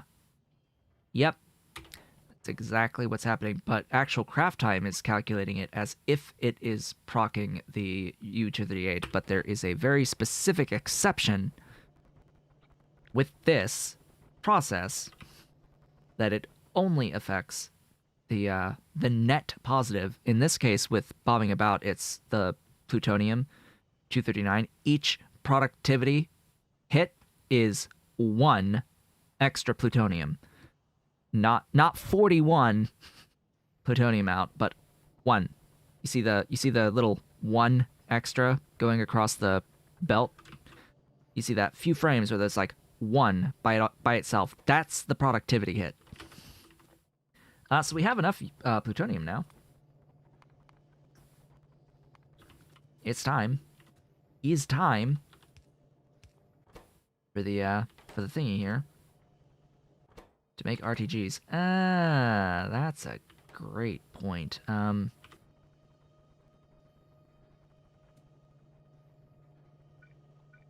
No.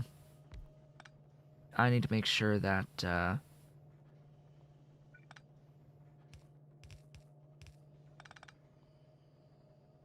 that I'm only using my extras.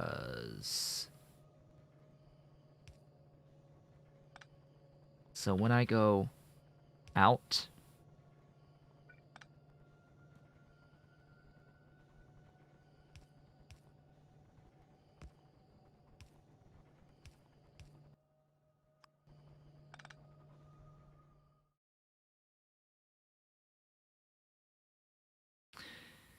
Muscle memory.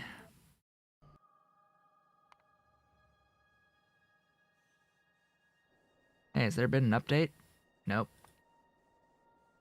Muscle memory.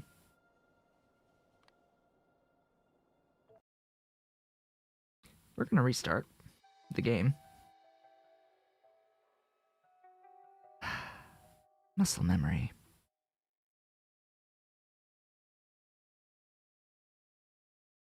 My autosave, I think, is set to like every 15 minutes. But I think we just had an autosave. I don't really remember.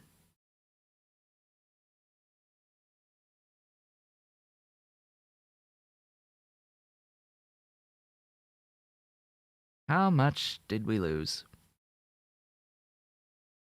How much progress did we just lose because of even distribution and my own stupidity and muscle memory? Pushing Shift C.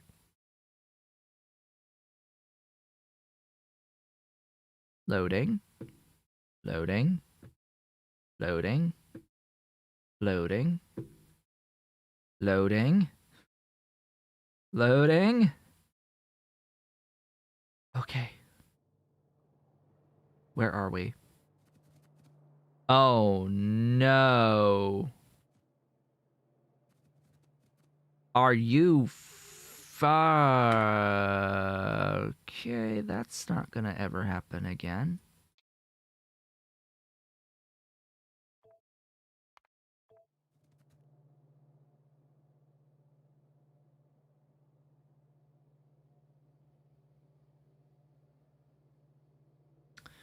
Alright. You know what? This will be our opportunity to do this better.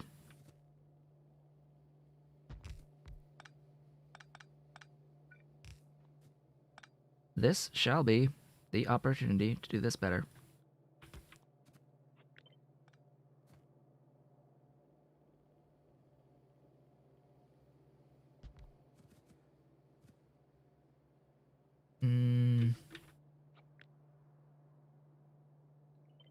This is unfortunate on its size and space.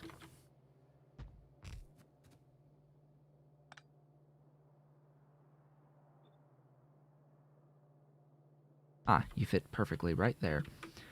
Yeah. Gosh, that hurts. That physically hurts.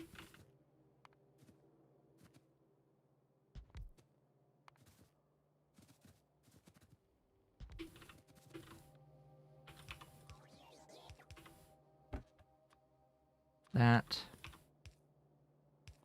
Gee, I wonder if we'll get that U-234 again.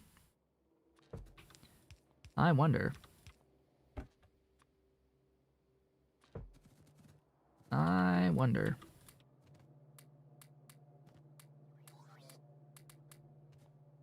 Okay.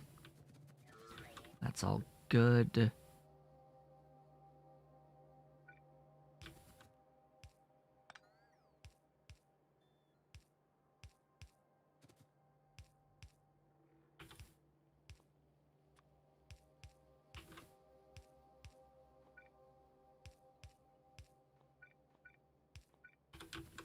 Connect this hydrochloric acid again.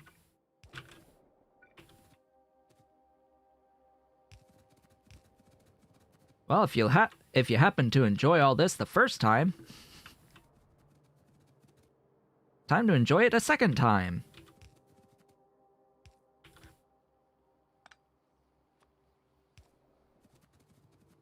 As we go about rebuilding everything that we just built. Doink, doink, doink, doink, doink, doink. Ahem. Da da da da da da da da da da da da.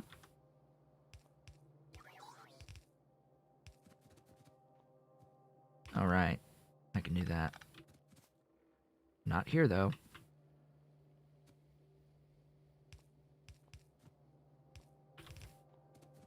And you. And you know what? Just have a little help.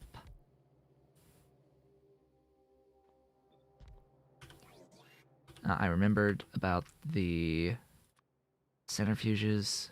Bring me those.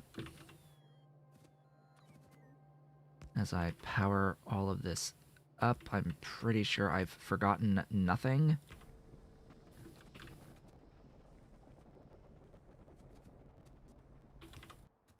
Maybe? Oh, power. Power helps. Power would absolutely help. Alright, you bring me these? Yes, you have. Ta-da! You. There.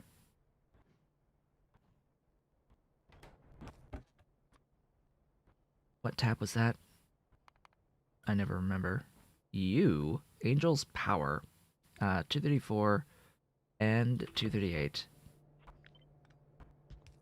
You into warehouse. Warehouse? Warehouse. You 235. You know what? Into another warehouse this time.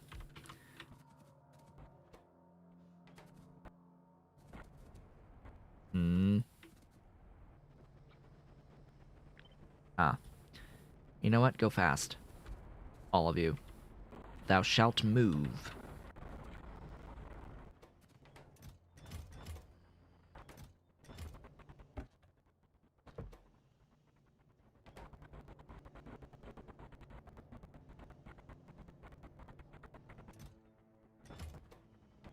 It took over 600 cycles to get one?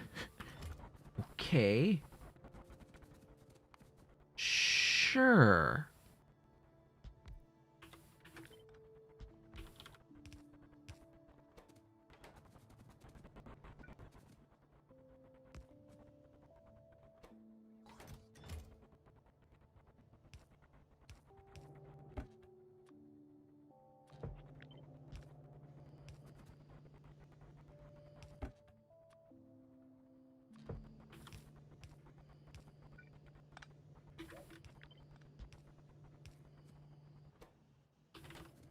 Now, you need to go fast.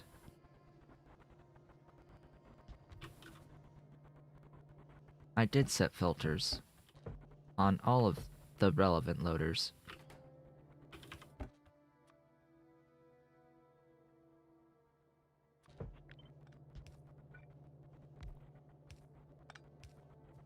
Ta-da! Initial supply has been obtained. We need 40. Yo. You. You.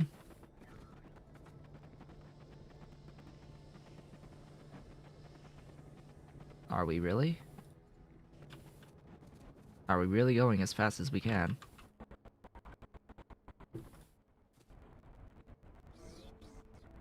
That we are. Hey. Go faster. Go faster. Just move faster. Thanks.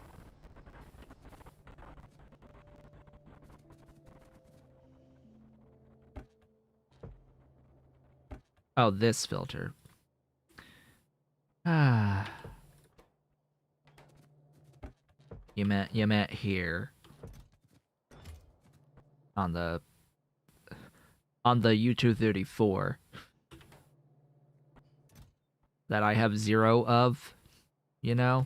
That has a literal 1 in 10,000 chance of happening.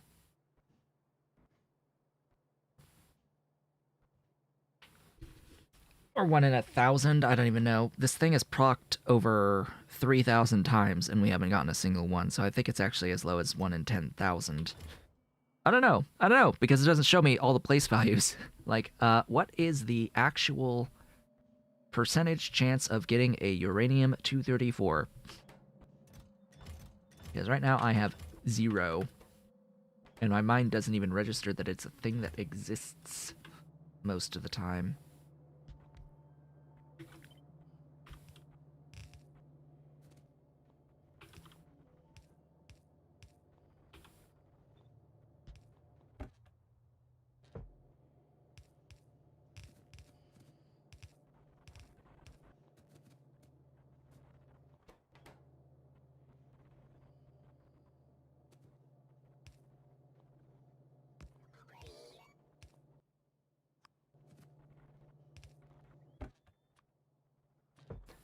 And that will be that.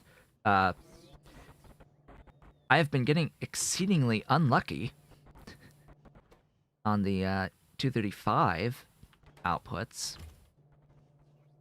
Somehow. What's your problem?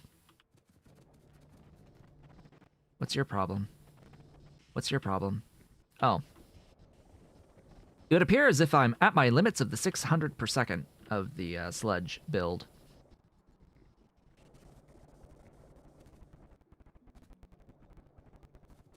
Oh, really? So you're saying that followed. Where are you? Yes, you.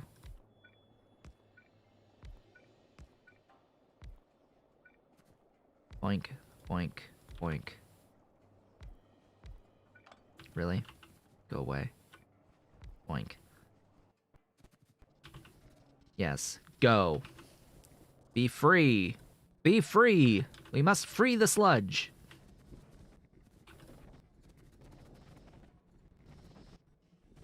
All amazing, glorious amounts of sludge. Yeah, that's a little bit more than 600 that those would require. And then more for the catalyst. Ta-da! How you doing? Oh, we're flowing. We're flowing! We're good! We're good now! We've got plutonium. We don't need to do this anymore. Don't need to, but will still in order to consume 235. Like, that's... We want this as a means of voiding uranium-235, and it does give us the plutonium as well that we will be consuming in the glorious RTG. Excellent. Now we have made it back to where we left off. Hallelujah chorus.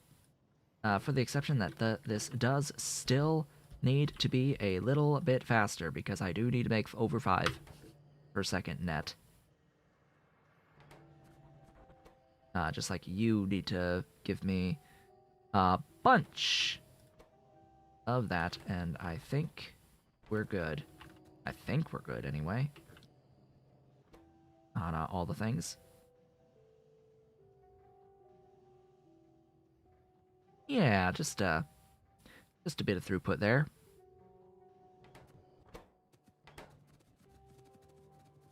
Okay, now lead, aluminium, and the cobalt stuff.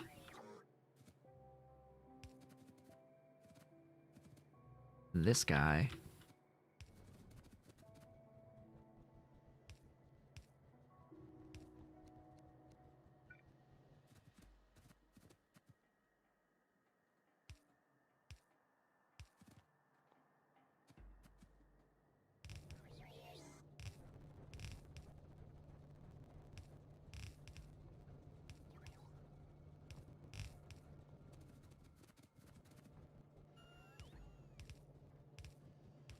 Ta-da!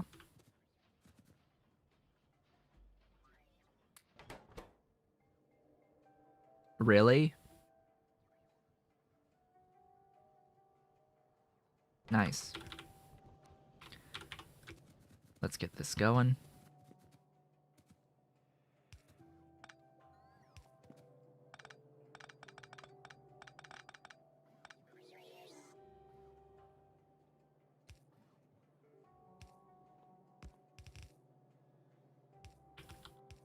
Ta-da! RTGs.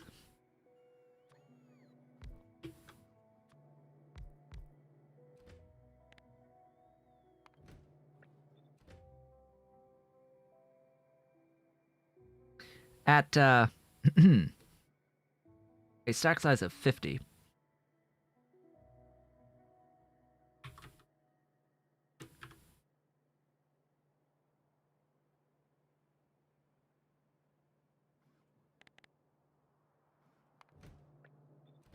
Yeah, that.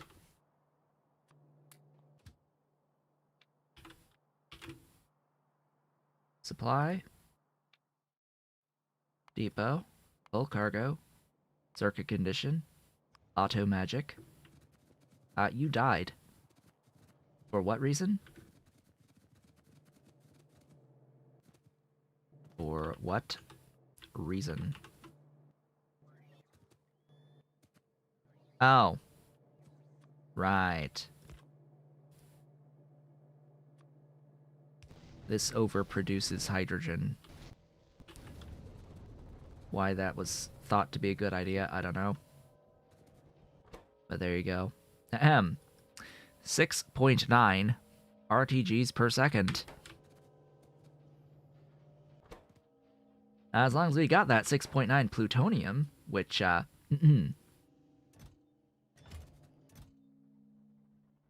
I think we do, considering the uranium is increasing and the plutonium is increasing between these two containers. Think we're good. Think we're good. And you know what? Just for the halibut,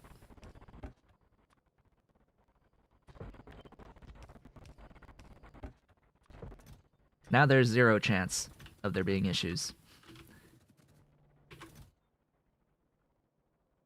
The odds of producing a U-234 are so low that if we were to ever fill this chest, the end of time will have already happened.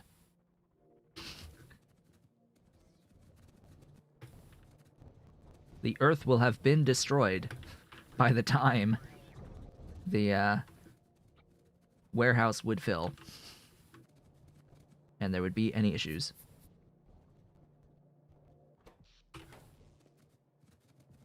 Okay. That is a lot of RTGs. I'm going to need more than 1,000. I can tell you that much. So, now, at the top of the list is fusion bots.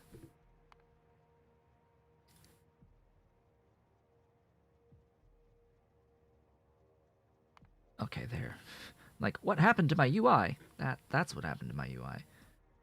Now, where's the RTGs in this list? Here. Beautiful and glorious RTGs.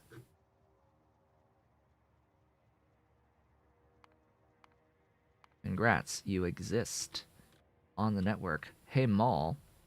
I seem to have used all of this. So now it's time to go into the extra station. MRTG. If I can spell RTG correctly.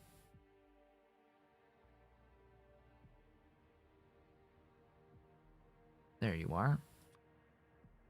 Bring the RTGs home. If you didn't know, that's how you remotely can control what a requester station is requesting at any given time. You have complete control remotely over your requester stations. You don't need to be right next to them. Something I constantly forget about and only really remember to do for them all. Alright, bring me here.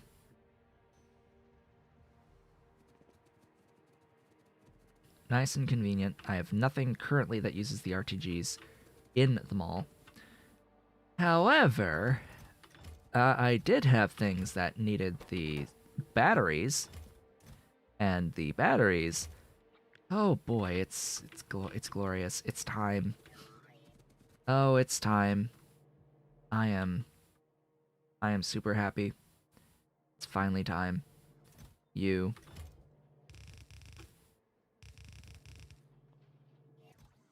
start requesting. Oh, wait. No.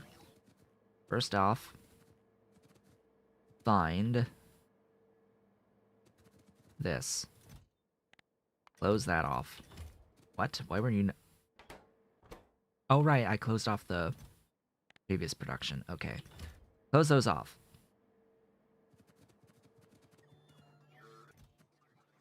Start pulling in.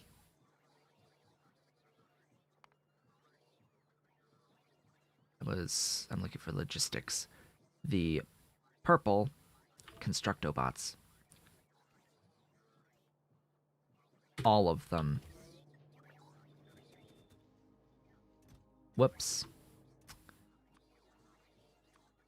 Hate when it does that.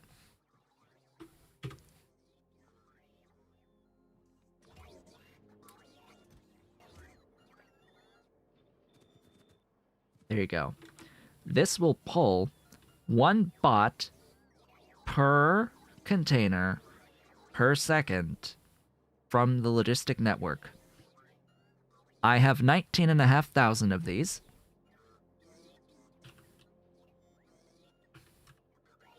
Each box has the ability to hold 2,400. So, I only need 9 boxes to have enough storage for them. But I want a few more boxes because that reduces the amount of time that it takes.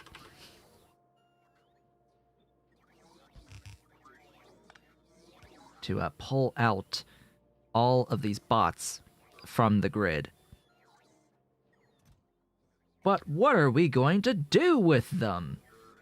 Well, the problem is with these that these act as a requester chest. These are a requester chest. There is no way to get these out of the chest.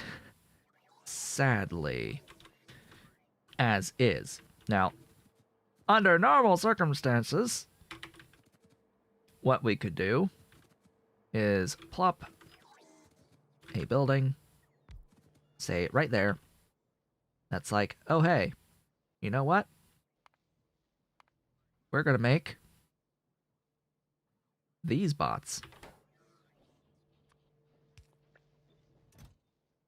These bots need this amount of stuff. I'm gonna want it to hold a few more than that of this amount of stuff. We load in, and we offload. And that is that. But we want it to go, you know, fast. We want it to be fast. As fast can be.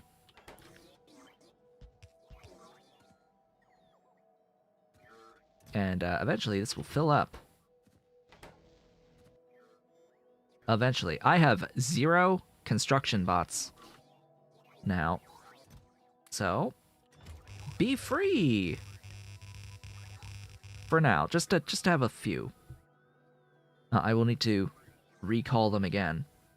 Now what we need to do is just flip these requesters to providers.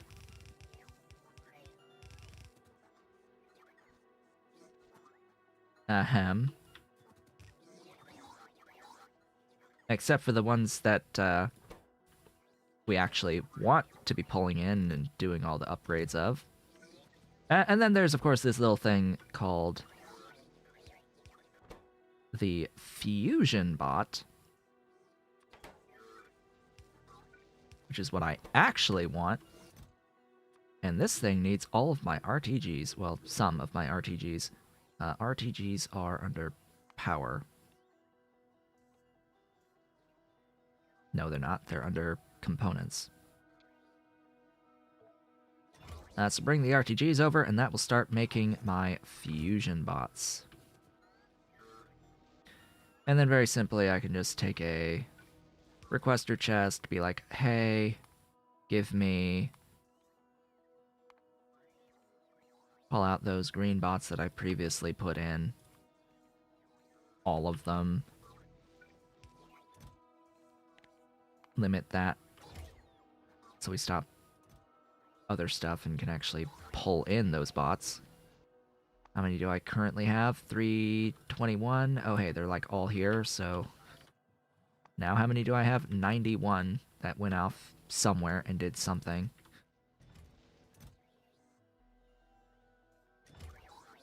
If I bust that, we'll always use what's in this chest, / also in this chest.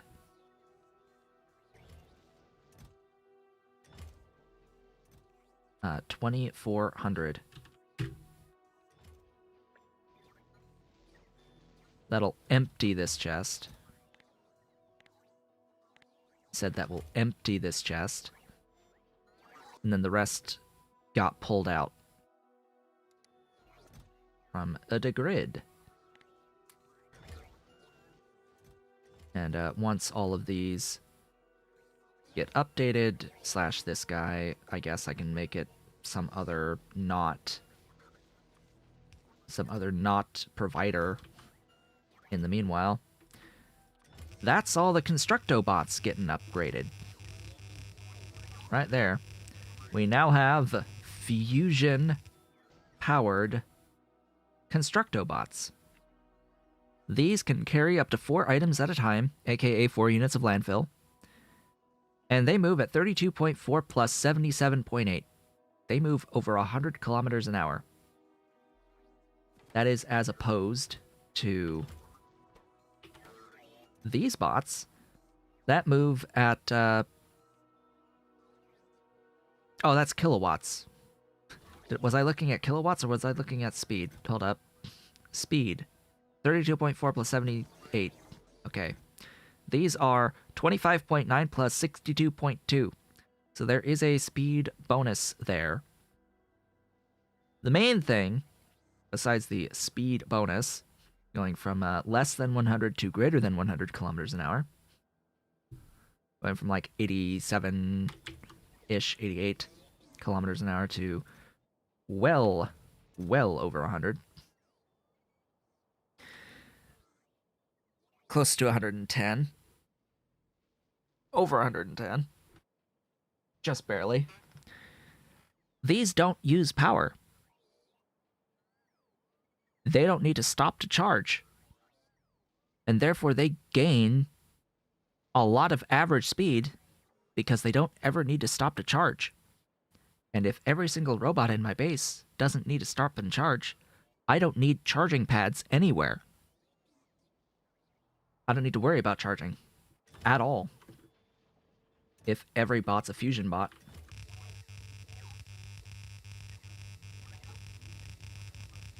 So yeah, that's a thing. And then we have to do the same thing with the logistic bots, but I need to be a little bit more careful with the logistic bots.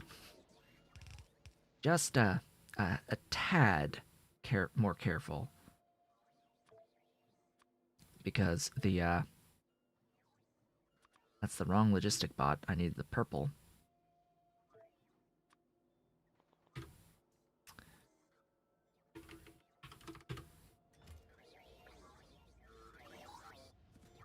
Yes. Yes. Yes. You there. Do-do-do. To-do. Bring me the logistic bot tool. A few of them. Thanks.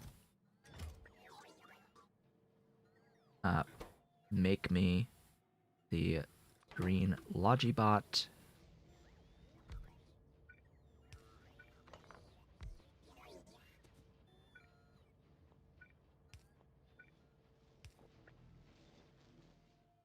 Whoops, make me the Fusion Logibot. And power everything. Oh yeah, the Logibrain. Can't forget about the Logibrain. 4. Gotta get the Logi Brain brought in. Yeah, so we have to be pretty careful about how many of these logistics bots get yoinked out of the grid until I physically have a bunch of fusion bots to handle the difference there. Now, these also have a cargo capacity of 4, and this is something that Sea Block does, by the way. There is an entire file devoted to rebalancing of like beacons and robots like this, just balance changes in Sea Block. And one of them very specifically is about changing cargo capacity base of all robots. So yeah, just know that this is a Sea Block thing where it is 1 plus 3 from the tech. Be free, my fusion minions. You fly faster and you use 0 power.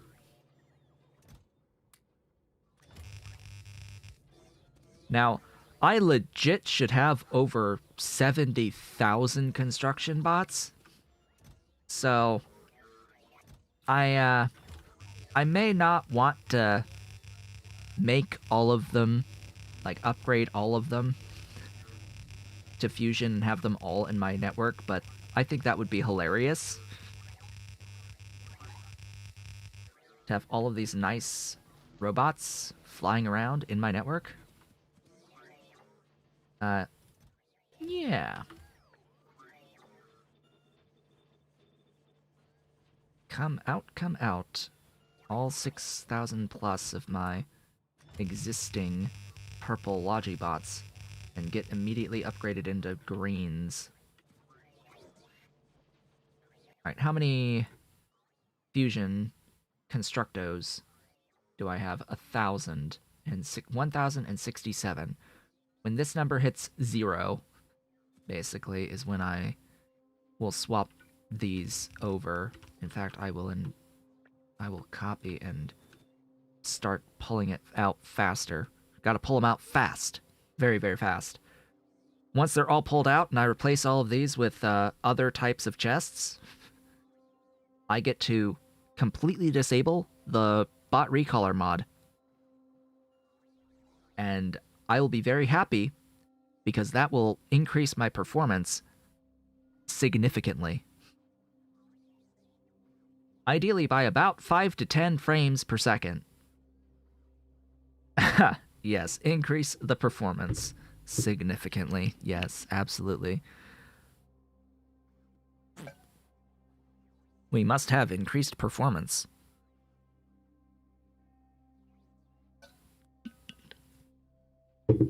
Why are there 3 Roboport 2s? Probably from placing a blueprint down. Okay, it looks like we have 18 left of these logistic robot 3s. They were probably on a long mission to obtain modules from the module area. 9 left, 8, 7. Now they're just getting pulled out as soon as they go back to a Roboport.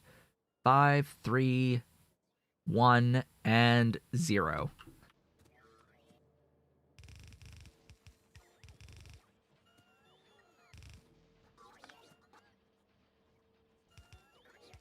Now, I want to put regular Roboport requester chests on these particular slots. Now there shouldn't be a single bot recaller chest. I shouldn't need a single bot recaller chest. As long as we've got our regular requester chests all around the place. Huzzah! Be free! Be free, my fusion bots! Be free! Okay, what are we looking at right now? We're looking at 1782 fusions and a little under 4K constructions. Uh, this is what I'll be working on as we go along off screen.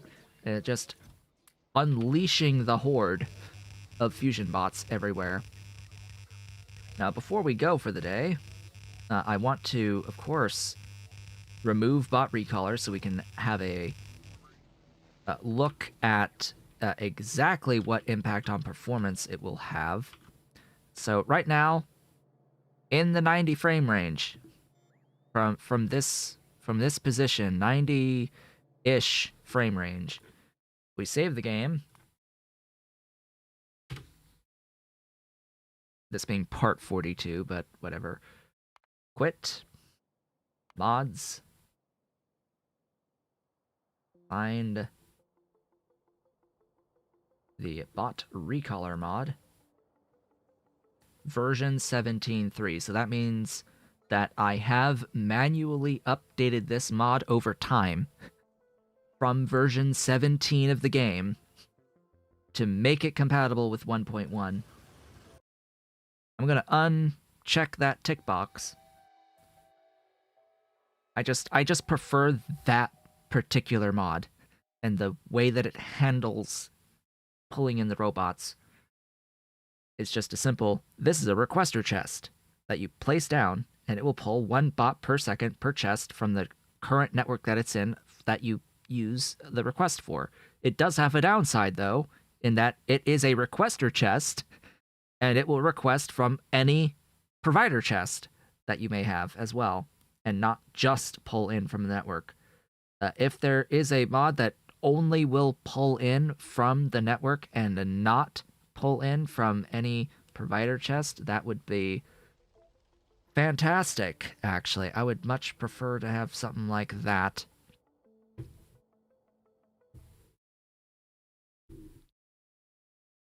But anyway, I'm willing to live with the downside there, to have a nice, easy way of pulling in all of those outdated bots. Apparently, there was 204 existing somewhere. I don't even know where. Okay, we are back. And, huh.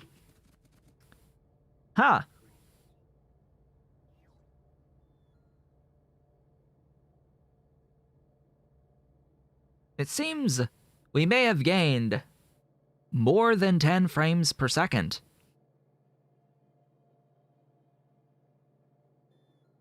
There's an occasional dip, and I don't know what... What is that dip?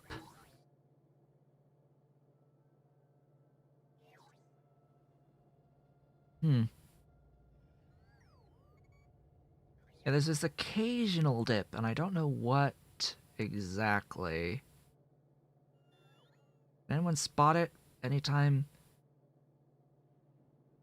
frame cycle jumps to 14,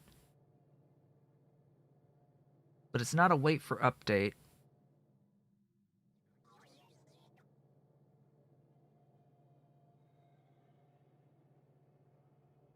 And it's periodic.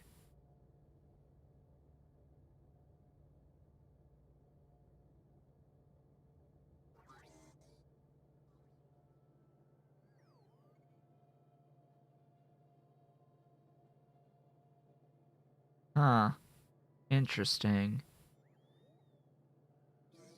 Has it stopped? Okay, it seems to have stopped. No, it just did the thing. Oh well. A thing to figure out at another time. It is probably related to the Streamlabs and streaming in terms of that type of performance. But yeah, when I'm not streaming, I'm likely getting the full 120 frames now, just by removing bot recaller. Like we legit gained a whole bunch of game performance by doing that. Anywho, I need to take you and grab that and potentially any other that I have made over time. And it's time. Ahem. It is time. 2,800 entities removed from the base. Yes, I can remove the chargers, and that's exactly what I'm doing. Over 2,800 of them. Look at my fusion bots go! Oh, they're going. They're going, and they don't need to stop for any reason at all. Oh, the beautiful, so beautiful starburst. Ah, it's literally a nuclear bomb went off, and we're seeing the shockwave move outwards. Oh, it's beautiful. Yes. Oh, so beautiful. Oh, yay. That's exactly what I wanted. No more of this going out of your way to go to a charging point and waiting a long time in a queue to get recharged. They're just going out and they're doing their job and they're coming right back. This is the most significant update to make to all of the things. Well, we're above 1 even at this zoom level. How nice. We can improve, again, the frame rate by not drawing all of the recipe icons on the map. That's the next thing to know.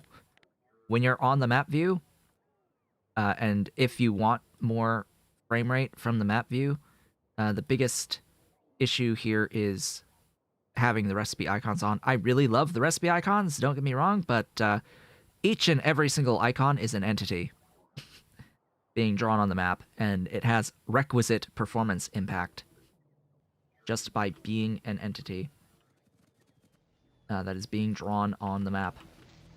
Each one is individually tracked.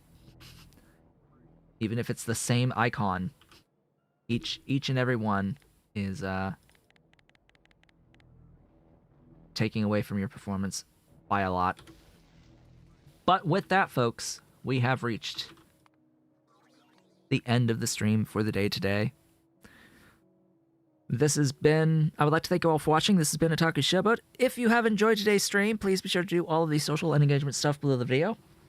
Leave a like, leave a comment, subscribe if you've not yet subscribed, and hit the notification bell. Consider becoming a member of the channel by hitting that great big blue join button, as well as supporting on Patreon at patreon.com/otakushowboat if you're so inclined and able, as Ollie jumps on my desk. Hello, Ollie, here to say goodbye. We will be back on Tuesday for military science. That is the next item on the agenda. I need to get military science in order to complete the game. And after we get into military science, I will be working on getting alien science. Oh boy. Oh boy. Oh boy, my boy. We need alien science. He's trying to get away. Let him go. Go, go. Go, go. I will, of course, be back tomorrow with more of the Planet Coaster playthrough, ideally wrapping up the campaign for Planet Coaster, and with our final scenario. And I will, of course, see you all on the next one.